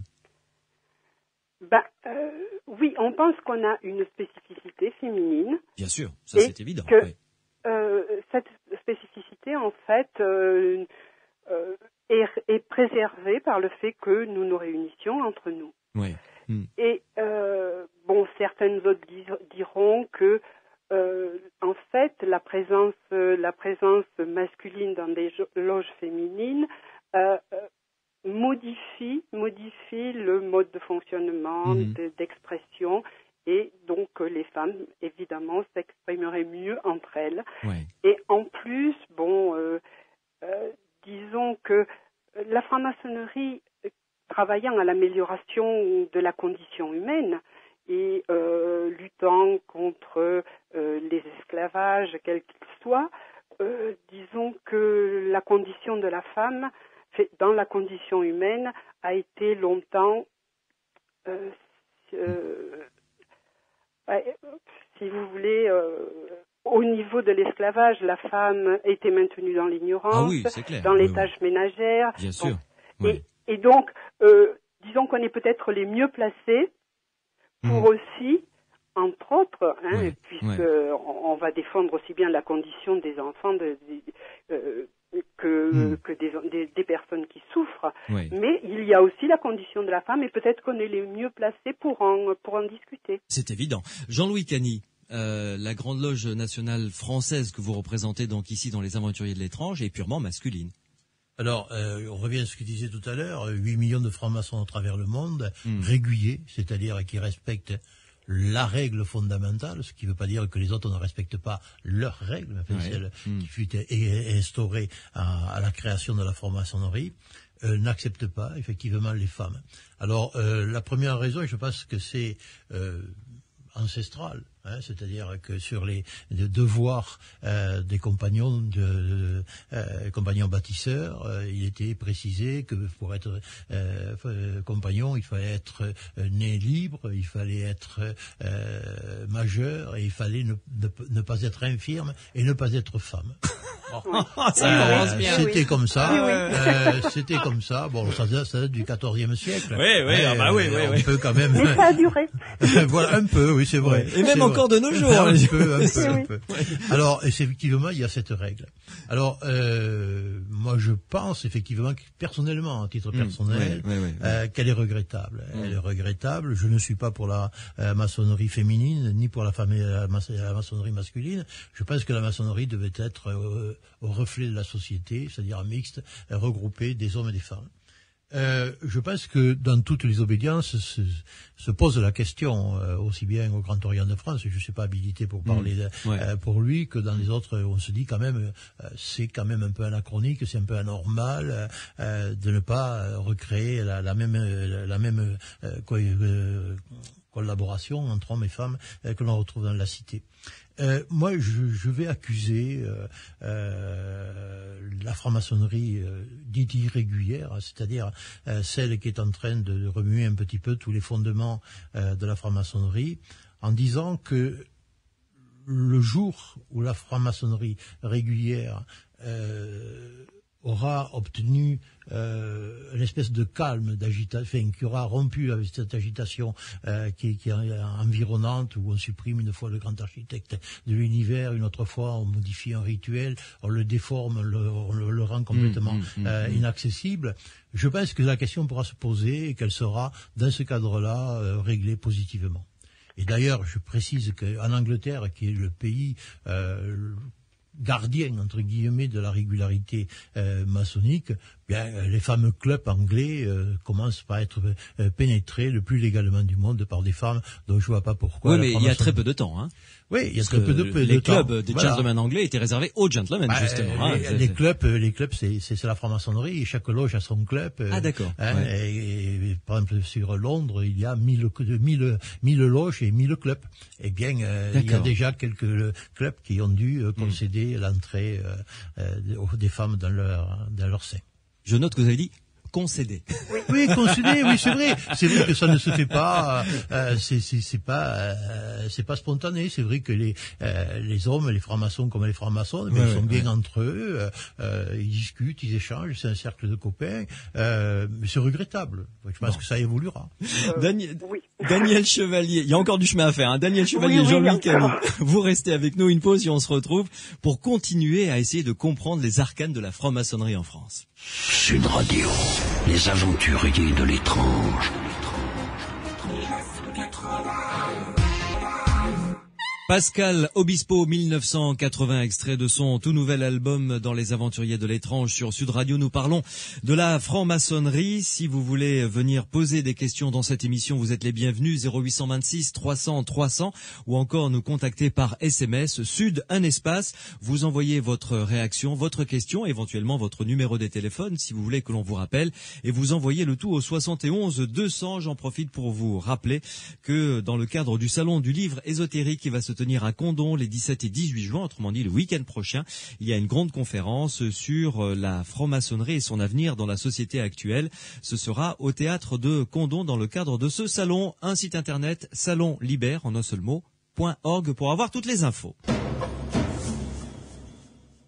Parmi mes invités, Daniel Chevalier, qui est conseillère fédérale pour la région sud-ouest, donc pour la Grande Loge féminine de France, ainsi que Jean-Louis Cany, qui est grand officier national de la Grande Loge nationale française. Et nous avions reçu tout à l'heure en début d'émission le grand maître du Grand Orient de France, Jean-Michel Canet. Daniel Chevalier, revenons aux travaux que vous faites dans vos loges. C'est ça, je suppose que vous l'avez dit, la position de la femme dans notre société n'est pas encore celle qu'elle devrait être, et ça fait partie des grands travaux sur lesquels vous vous penchez, évidemment. Bien sûr. Et en fait, nous avons une double responsabilité dans nos loges. D'un côté, transmettre les outils et les valeurs qui sont ceux de la maçonnerie, et ensuite intervenir dans la construction de la société, dans la cité. Et à ce niveau-là, nous essayons de lutter contre les injustices, les inégalités de tous ordres, les sectarismes, les exclusions, et entre autres donc la condition de la femme. Mmh. Et c'est vrai que la condition de la femme, il y a un gros chantier qui se présente à nous à ce niveau-là. C'est vrai.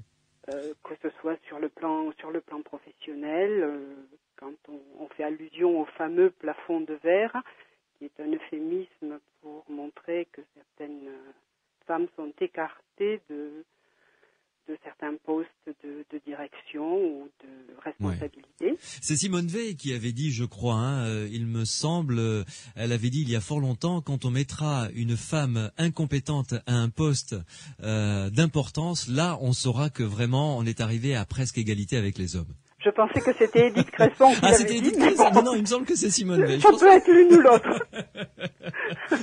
En tout cas, ça reflète bien la réalité. Tout à fait. En tous les cas. Mais bon, ça n'est pas que ça. Vous ne travaillez pas que là-dessus, évidemment. Ah non, il n'y a pas que ça. Hein. Mm-hmm. Il y a tout ce qui concerne, si vous voulez, le bien-être de l'être humain et son progrès dans la société. Ce qui est la même chose comme dans la Grande Loge nationale française ou au Grand Orient de France, comme on l'a vu tout à l'heure, évidemment. Oui, nous avons exactement les mêmes principes et les structures de la franc-maçonnerie. Hein. Oui. Et évidemment, nous sommes en première ligne pour nous occuper en plus de tout ce qui concerne les problèmes de la femme. Ouais. Mais en sachant très bien que nous travaillons dans l'équilibre et dans l'harmonie et que l'homme est l'autre pôle de l'humanité. Bien entendu. Dites-moi, comment ça se passe dans un couple quand l'un est franc-maçon et l'autre pas? Ça se gère comment, ça? Ça, je pense que chacun doit un peu le gérer à sa façon. Oui. Ce que j'ai pu voir peut-être autour de moi, il y a les couples où l'un est franc-maçon, l'autre non. Quelquefois, c'est les deux. Très souvent, c'est les deux. Oui. Il y a peu de femmes qui sont à la Grande Loge féminine de France. Nous sommes en 2000, un peu plus de 11 000. Oui. Il y en a peu lorsqu'elles sont en couple qui ne sont pas l'épouses d'un franc-maçon. C'est vrai que les francs-maçons nous amènent beaucoup de postulantes. D'accord. Là. Et, alors après, certains disent comme ça, ma femme ne comprend pas, il faut peut-être, il faut que j'explique. Et bien souvent, comme il m'est arrivé à moi, lorsque mon mari rentre en maçonnerie, il y a le frère qui vient présenter la maçonnerie et discuter avec le postulant, fait en sorte qu'il y ait l'épouse. D'accord. Pour qu'il y ait une compréhension et que ça se passe dans les meilleures conditions. D'accord. Daniel Chevalier, Jean-Louis Cany, nous accueillons Dominique qui nous appelle de Mérignac. Dominique, bonsoir. Bonsoir. Vous êtes à l'antenne dans Les Aventuriers de l'étrange sur Sud Radio. Nous vous écoutons. Vous avez une question à poser ? Oui, j'ai une question à poser car mon mari est décédé, il était à la Grande Loge nationale de France. D'accord. Et moi j'ai opté pour les loges mixtes, donc le droit humain. Donc vous êtes franc-maçonne, hein ? Je suis compagnon, oui, je suis franc-maçonne, mais je ne suis pas vraiment franc-maçonne puisque je n'ai pas le grade de maître. Oui. Et j'avais opté pour la mixité en ce sens que je pensais qu'une société, le reflet de société était la mixité. Ah, donc vous êtes dans une loge mixte ? Oui, au droit humain. Ah, alors dites-moi un peu. Il se trouve que sur 50 adhérents, entre guillemets, il doit y avoir 4 hommes pour le restant, grandes femmes. Oui, d'accord. Et qu'une émission que des femmes. Or, le droit humain, c'est récurrent dans toutes les loges du droit humain. Il y a beaucoup plus de femmes que d'hommes, vous voulez dire ? Il y a un problème au droit humain, et dans un grand nombre de loges sur Bordeaux, puisqu'elles sont sur Bordeaux, moi j'en suis arrivée bloquée depuis 8, bientôt 9 ans, au grade de compagnon par un groupuscule entre guillemets. Oui, mais Dominique, là, je suis quasiment démissionnaire, alors que je suis très attachée aux principes maçonniques et aux idéaux, aux engagements, aux valeurs d'une construction de société, parce que je ne peux pas, en qualité de compagnon, partir.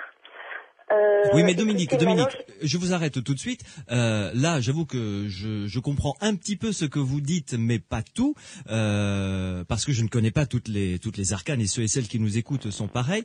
Là, ce que j'aimerais que vous nous disiez, c'est vous.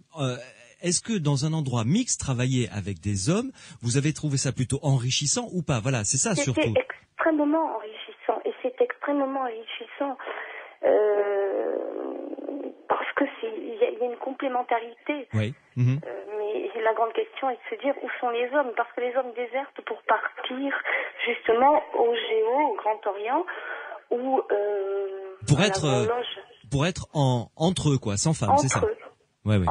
Ouais. Jean-Louis Cany, oui. Que les sœurs, finalement, parce que je rencontre des sœurs aussi sur les lieux, sur les parvis, sont beaucoup mieux entre elles. Alors qu'en est-il de la mixité ? Oui. Daniel Chevalier, Jean-Louis Cany, là, la balle est dans votre camp. Décidément, c'est tenace, hein, comme habitude, j'avais envie de dire. Oui. Bonsoir ma sœur. Oui. Tout d'abord, je vous ai dit tout à l'heure en début d'émission, si vous avez débuté avec nous, qu'effectivement j'avais cette double culture, avoir été au Grand Orient de France et aujourd'hui à la Grande Loge nationale française. Quand j'étais au Grand Orient de France, j'ai été un membre fondateur d'un atelier du droit humain. Qui existe toujours encore, et effectivement cette démarche mixte, de mixité, me semblait tout à fait logique et me semble d'ailleurs toujours aujourd'hui. Oui. C'est vrai, il faut le dire, qu'en plus de la tradition, qu'en plus des interdictions que nous avons nous à la Grande Loge nationale française de fréquenter des ateliers irréguliers entre guillemets. Une interdiction. Interdiction pour des tas de raisons. On pourrait traiter ce problème dans le cadre de la régularité, c'est-à-dire. Oui, non, mais attendez, je comprenais pas parce que je comprends. Dans le concept, comment peut-on, dans le langage, parce que d'après ce que l'on entend depuis tout à l'heure, depuis 1h30 maintenant, le mot interdit n'a pas l'air d'avoir cours en maçonnerie visiblement, et là on vous interdit de faire des choses. Non, on nous interdit pas. Chacun peut aller faire ce qu'il veut. Il peut effectivement aller visiter la loge de son choix, mais sous peine de toute façon d'un risque d'exclusion. Oui, ce qui revient. Voilà, il revient exactement au même. C'est excellent. Pourquoi ? Parce que si vous voulez, une loge qui travaille à la gloire de Dieu, à la gloire du grand architecte de l'univers, qui a été consacrée à la gloire du grand architecte de l'univers, est un espace sacré. Ça, je veux bien l'entendre. Voilà. Pourquoi pas. Oui. Donc, si vous avez été initié dans cet espace et que vous alliez dans un espace qui obligatoirement sera laïque, profane, vous l'appelez du nom que vous voulez, eh bien vous tombez dans un cadre qui est irrégulier et vous n'y avez pas votre place. Alors, il y a quand même des passerelles à l'heure actuelle qui sont en train de se faire, c'est-à-dire que il y a des méthodes, il y a des moyens de recevoir des francs-maçons et des francs-maçons irrégulières, toujours entre guillemets, c'est ce qui se passe. Oui, parce que voilà, oui, non, mais c'est vrai, mais il faut le dire, mais il faut en parler. Qui se passe à Toulouse, où nous recevons pratiquement une fois par mois, dans une tenue ouverte, avec un certain cérémonial, des frères qui viennent d'autres obédiences et des sœurs sont irréguliers. Mais qui sont irréguliers, c'est-à-dire. C'est étonnant pour un franc-maçon quand même de parler comme ça. Bien, non, c'est pas étonnant dans le sens où effectivement ils ont un choix, ils ont fait un choix et ils ne respectent pas la règle première. Alors ça ne les rend pas ni plus mauvais francs-maçons, ni pire hommes ou pire femmes, et ça les rend simplement sur le plan de la relation. Plus compliqué, quoi. Voilà. Bon, alors revenons à la mixité. Daniel Chevalier, que pensez-vous de ce qu'a dit Dominique qui nous appelle de Mérignac? Oui, je pense que Dominique, elle illustre un petit peu la situation dans laquelle nous nous trouvons en disant que finalement les hommes qui sont aux droits humains s'en vont pour travailler entre eux.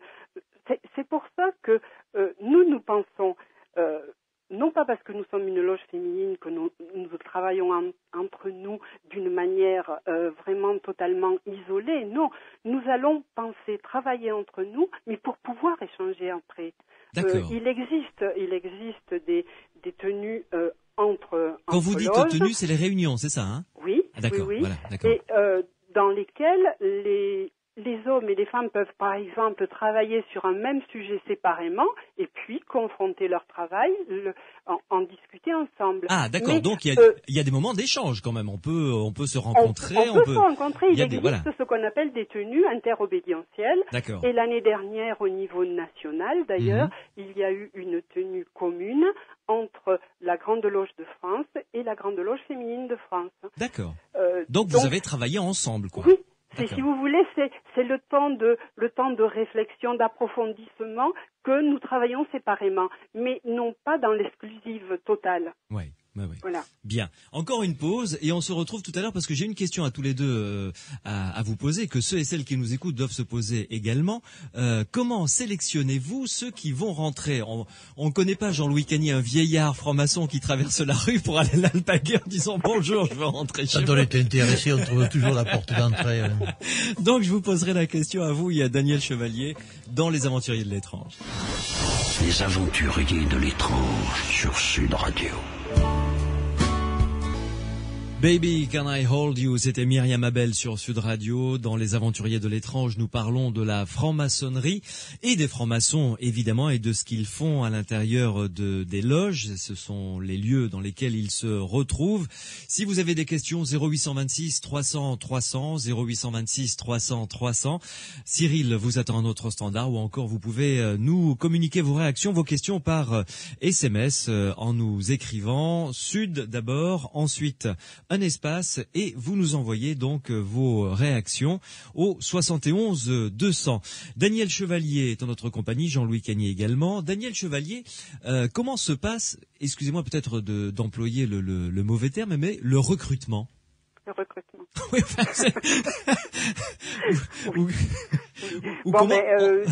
de différentes façons. Oui.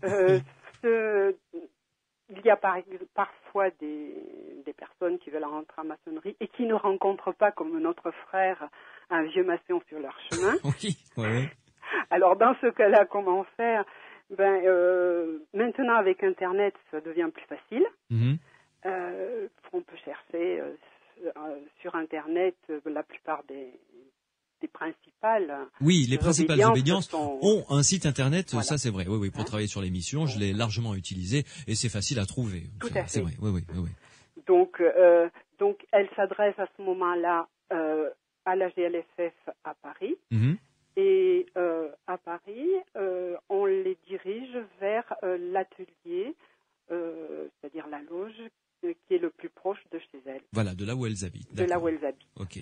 Bon, Mais Pardon ? À partir de ce moment-là, qu'est-ce qui se passe? Parce que vous acceptez tout le monde, ça se passe comment? Alors, à partir de ce moment-là, tout à l'heure, vous avez parlé de vénérable. Oui. La vénérable va rencontrer cette personne, avoir un premier entretien pour essayer de voir si cette personne ne s'est pas trompée, permettre à cette personne de poser des questions pour savoir si elle-même ne s'est pas trompée, si la maçonnerie, si c'est ce qu'elle cherche vraiment. D'accord. Et donc là, il va y avoir plusieurs étapes. La personne ensuite sera enquêtée par trois sœurs de l'atelier. Ah bon, Trois personnes différentes qui vont faire un rapport qui sera lu. Oui, mais quand vous dites enquêter, ça veut dire quoi Ça veut dire que ces personnes séparément vont la rencontrer, lui poser des questions, essayer de mieux la connaître, pour savoir si vraiment là aussi elle a fait le bon choix. Quelquefois il y a des personnes, on sent qu'elles seraient mieux dans une obédience mixte. D'accord. Eh bien, donc vous les envoyez chez les voisins. Dit qu'il existe aussi des obédiences mixtes. On leur présente quand même les différentes possibilités. D'accord. Pour qu'elles fassent leur choix, parce qu'il est important que la personne qui rentre bien là où ça lui correspond. D'accord, entendu. Donc il y a tout ce travail d'enquête qui est fait auparavant. D'accord. Donc il y a quand même, on finit par bien connaître la personne finalement. Oui, parce que la personne après aussi aura une autre étape qui sera dans la loge où l'ensemble de l'atelier lui posera des questions, mais à ce moment-là, elle aura les yeux bandés, elle ne verra pas les personnes. Ah oui, d'accord. Pour au cas où elle ne rentre pas, qu'elle ne puisse pas dire tiens, j'ai croisé une telle. D'accord, très bien. Voilà. Et quels sont les types de questions que vous posez? Parce que c'est assez curieux. Si vous voulez, il n'y a pas d'exclusive. Les seules personnes qui ne rentreront pas en maçonnerie sont les extrémistes. D'accord. Que ce soit, c'est les personnes qui ont des idées totalitaires, qui sont totalement opposées aux nôtres et qui ne rentreront pas en maçonnerie. Il y a quelqu'un qui chez qui vous décelez un relent de racisme ou une chose comme ça. Là, c'est niette. Ah oui, ça c'est immédiatement. Ouais, d'accord. Sinon, après, les questions que l'on pose, c'est sur les goûts de la personne, sur sa vie jusqu'à ce moment-là, un petit peu comment ça s'est articulé, ses goûts de lecture, de musique, de loisirs, essayer de mieux la connaître dans sa globalité. Oui, d'accord. Et alors, enfin, parce que dites donc, là, ça en fait des étapes, tout ça. Ah oui, c'est beau, on dit souvent, c'est un lieu commun, qu'il est plus difficile de rentrer en maçonnerie que dans une secte, mais on peut en partir plus facilement, alors que dans une secte, on peut pas. C'est l'inverse en règle générale. Oui, tout à fait. Et alors, après ce feu nourri de questions, quelle est l'étape suivante? Finit par avoir une réponse finalement. La personne est acceptée, oui. Enfin, accepter ou refuser, parce qu'il y a des votes qui s'expriment à chaque niveau. D'accord. Et donc, si la personne est acceptée, elle est initiée. Et à partir du moment où elle est initiée, elle est franc-maçonne. Ce que disait tout à l'heure, c'était Dominique qui appelait. Elle disait qu'elle n'était pas franc-maçonne parce qu'elle n'était pas maître. Non, quand on est initié, on est franc-maçon. L'initiation est pour la vie, si vous voulez. Alors, c'est ça qui est étonnant quand même. D'abord, juste parce que je voudrais revenir sur ce terme initié. C'est quand même assez étonnant. Jean-Louis Cany, d'abord, à la Grande Loge nationale française, c'est la même chose que... Oui.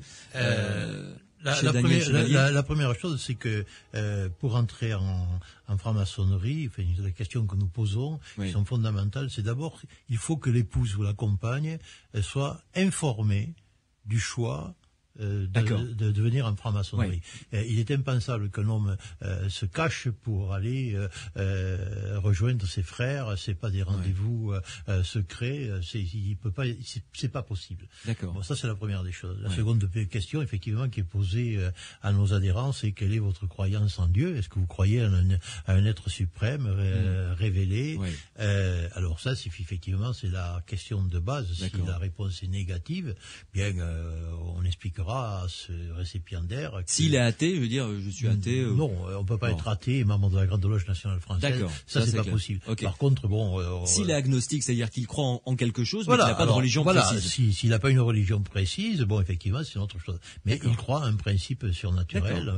Donc il peut être musulman, juif, il peut être. D'ailleurs, si vous voulez, je crois que la grande surprise que j'ai découverte quand je suis rentré à la Grande Loge nationale française, ça a été cette diversité. C'est-à-dire de me retrouver avec des juifs pratiquants, des musulmans pratiquants, des chrétiens convaincus, des protestants, des orthodoxes, etc. Oui, riche, intéressant. Alors, le processus est le même, c'est-à-dire 3 personnes qui viennent enquêter, ensuite un peu de question. À la seule condition qu'il faut faire très attention, si vous voulez, ce que recouvre le terme des enquêtes. Les enquêtes, on ne va pas poser de questions politiques à la personne. On ne va pas lui demander s'il est pour ou contre la contraception, on ne va pas lui demander s'il est pour les 35 heures, on ne va pas lui demander ce genre de questions. Ça pourrait être intéressant. Oui, parce qu'il y a des obédiences, ou si vous vous présentez, que vous expliquez que vous croyez en Dieu, que vous êtes contre les 35 heures et que vous êtes pour la contraception. Vous n'allez pas avoir de peine à compter le nombre de boules noires que vous allez avoir. C'est boules noires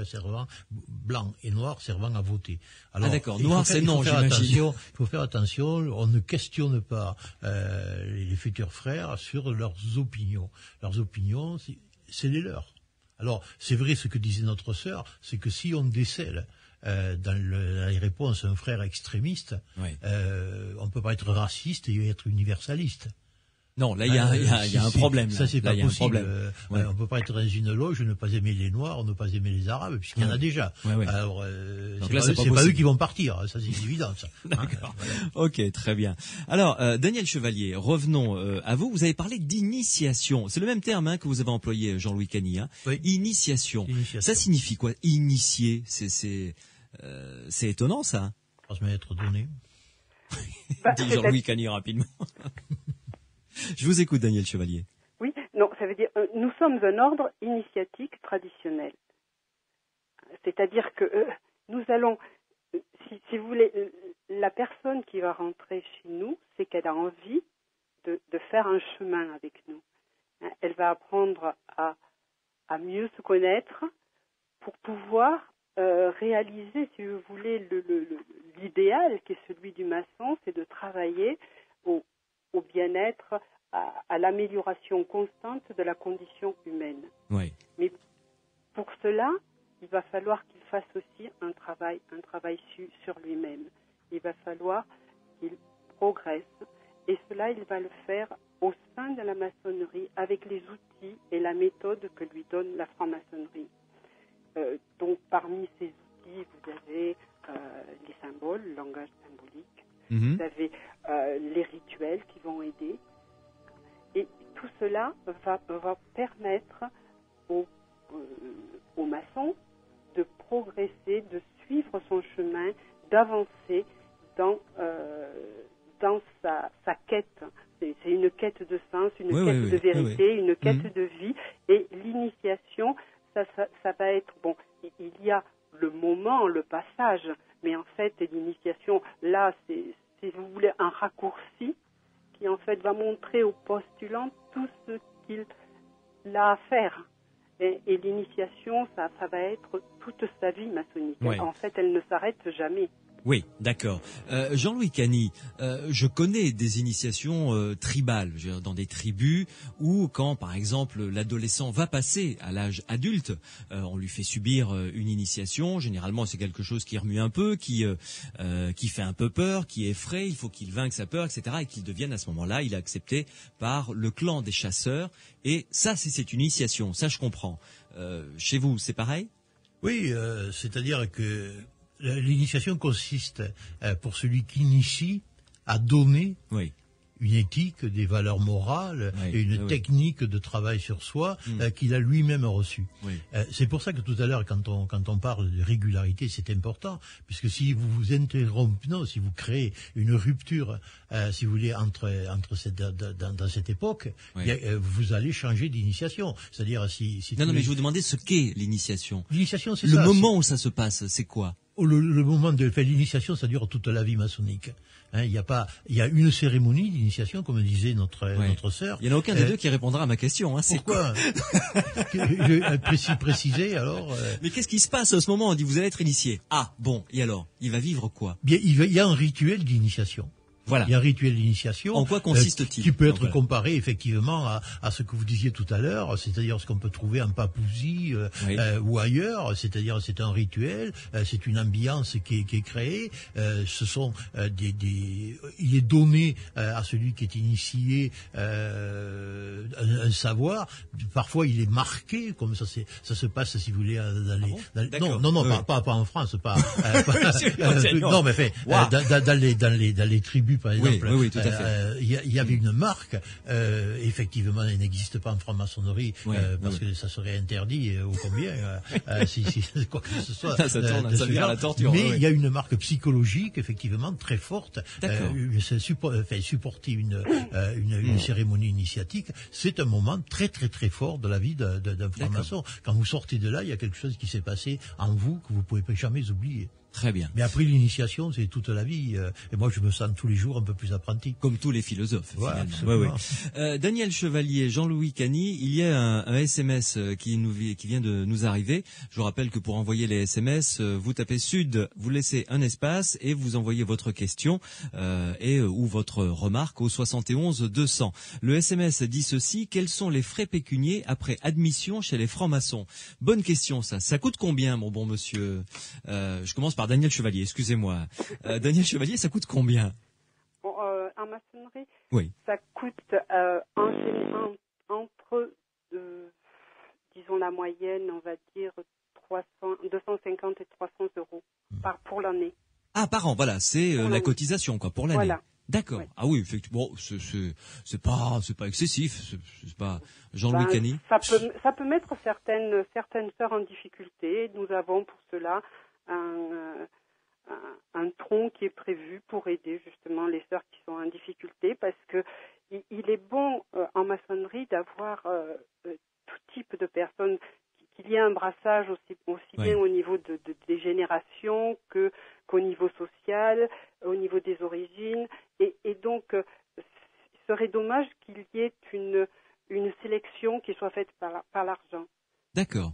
Donc, Jean-Louis Cany. Mais c'est vrai qu'au départ, il faut s'engager à pouvoir le payer. Mais quelquefois, vu les difficultés de la vie, des gens qui tombent au chômage, des choses comme ça. Enfin, exactement. D'accord.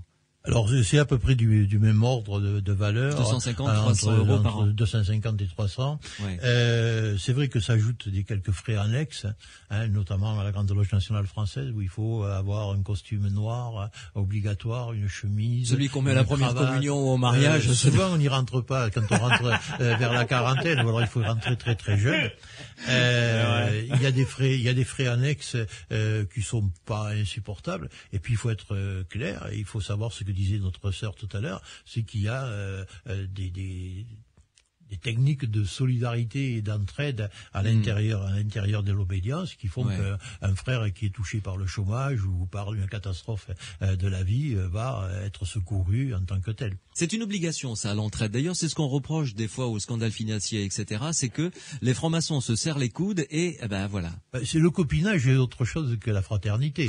Le copinage, je suis totalement contre. Je pense que ma sœur est de cet avis. La fraternité, c'est autre chose, bien entendu. Daniel Chevalier. Je suis tout à fait d'accord.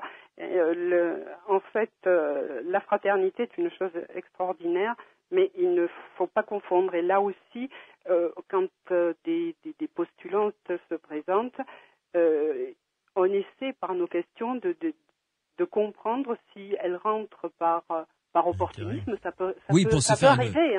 Pour se faire une carte de visite. Parce que elles imaginent qu'il y a un réseau derrière et que ça va permettre certaines entrées.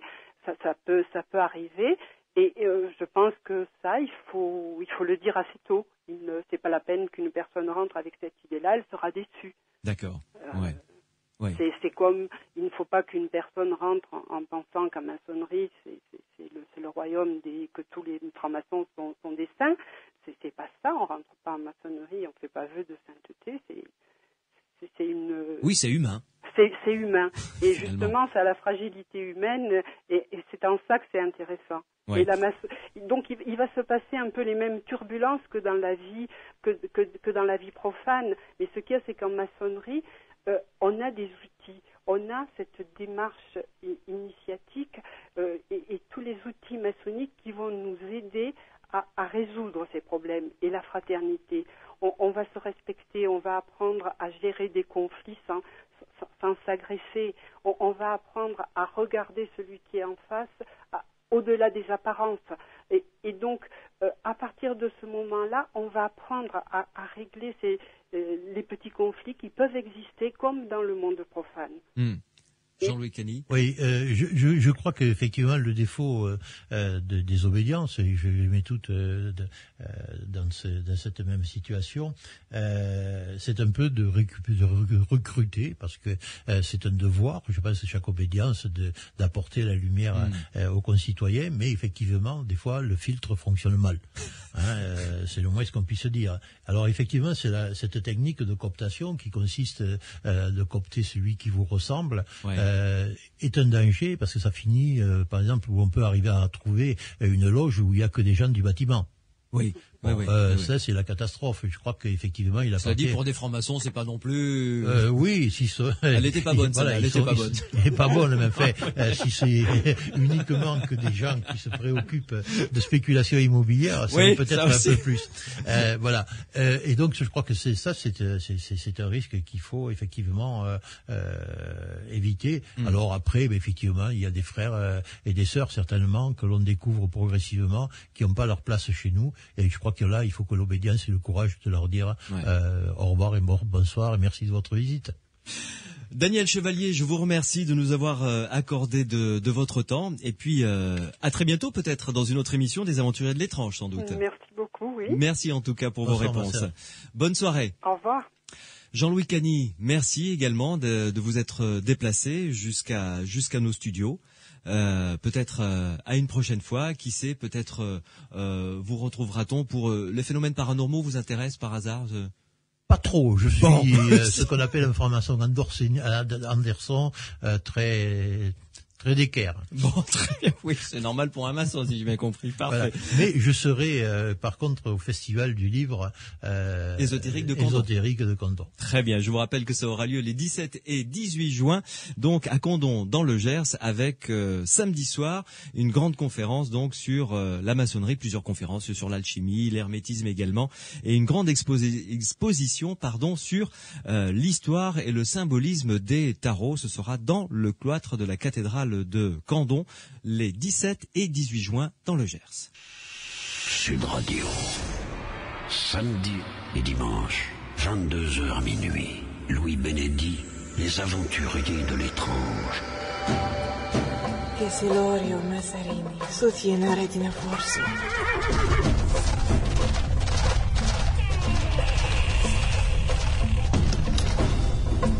Il me reste 45 secondes pour conclure cette émission. J'espère que vous avez pris autant de plaisir que moi à la faire, que vous à l'écouter. On se retrouvera demain dimanche à partir de 22h jusqu'à minuit. Alors avec franchement 2 dossiers exceptionnels. D'abord, invité exceptionnel. Demain, nous allons avoir le grand plaisir de recevoir le docteur Raymond Moody. Qui est le docteur Raymond Moody?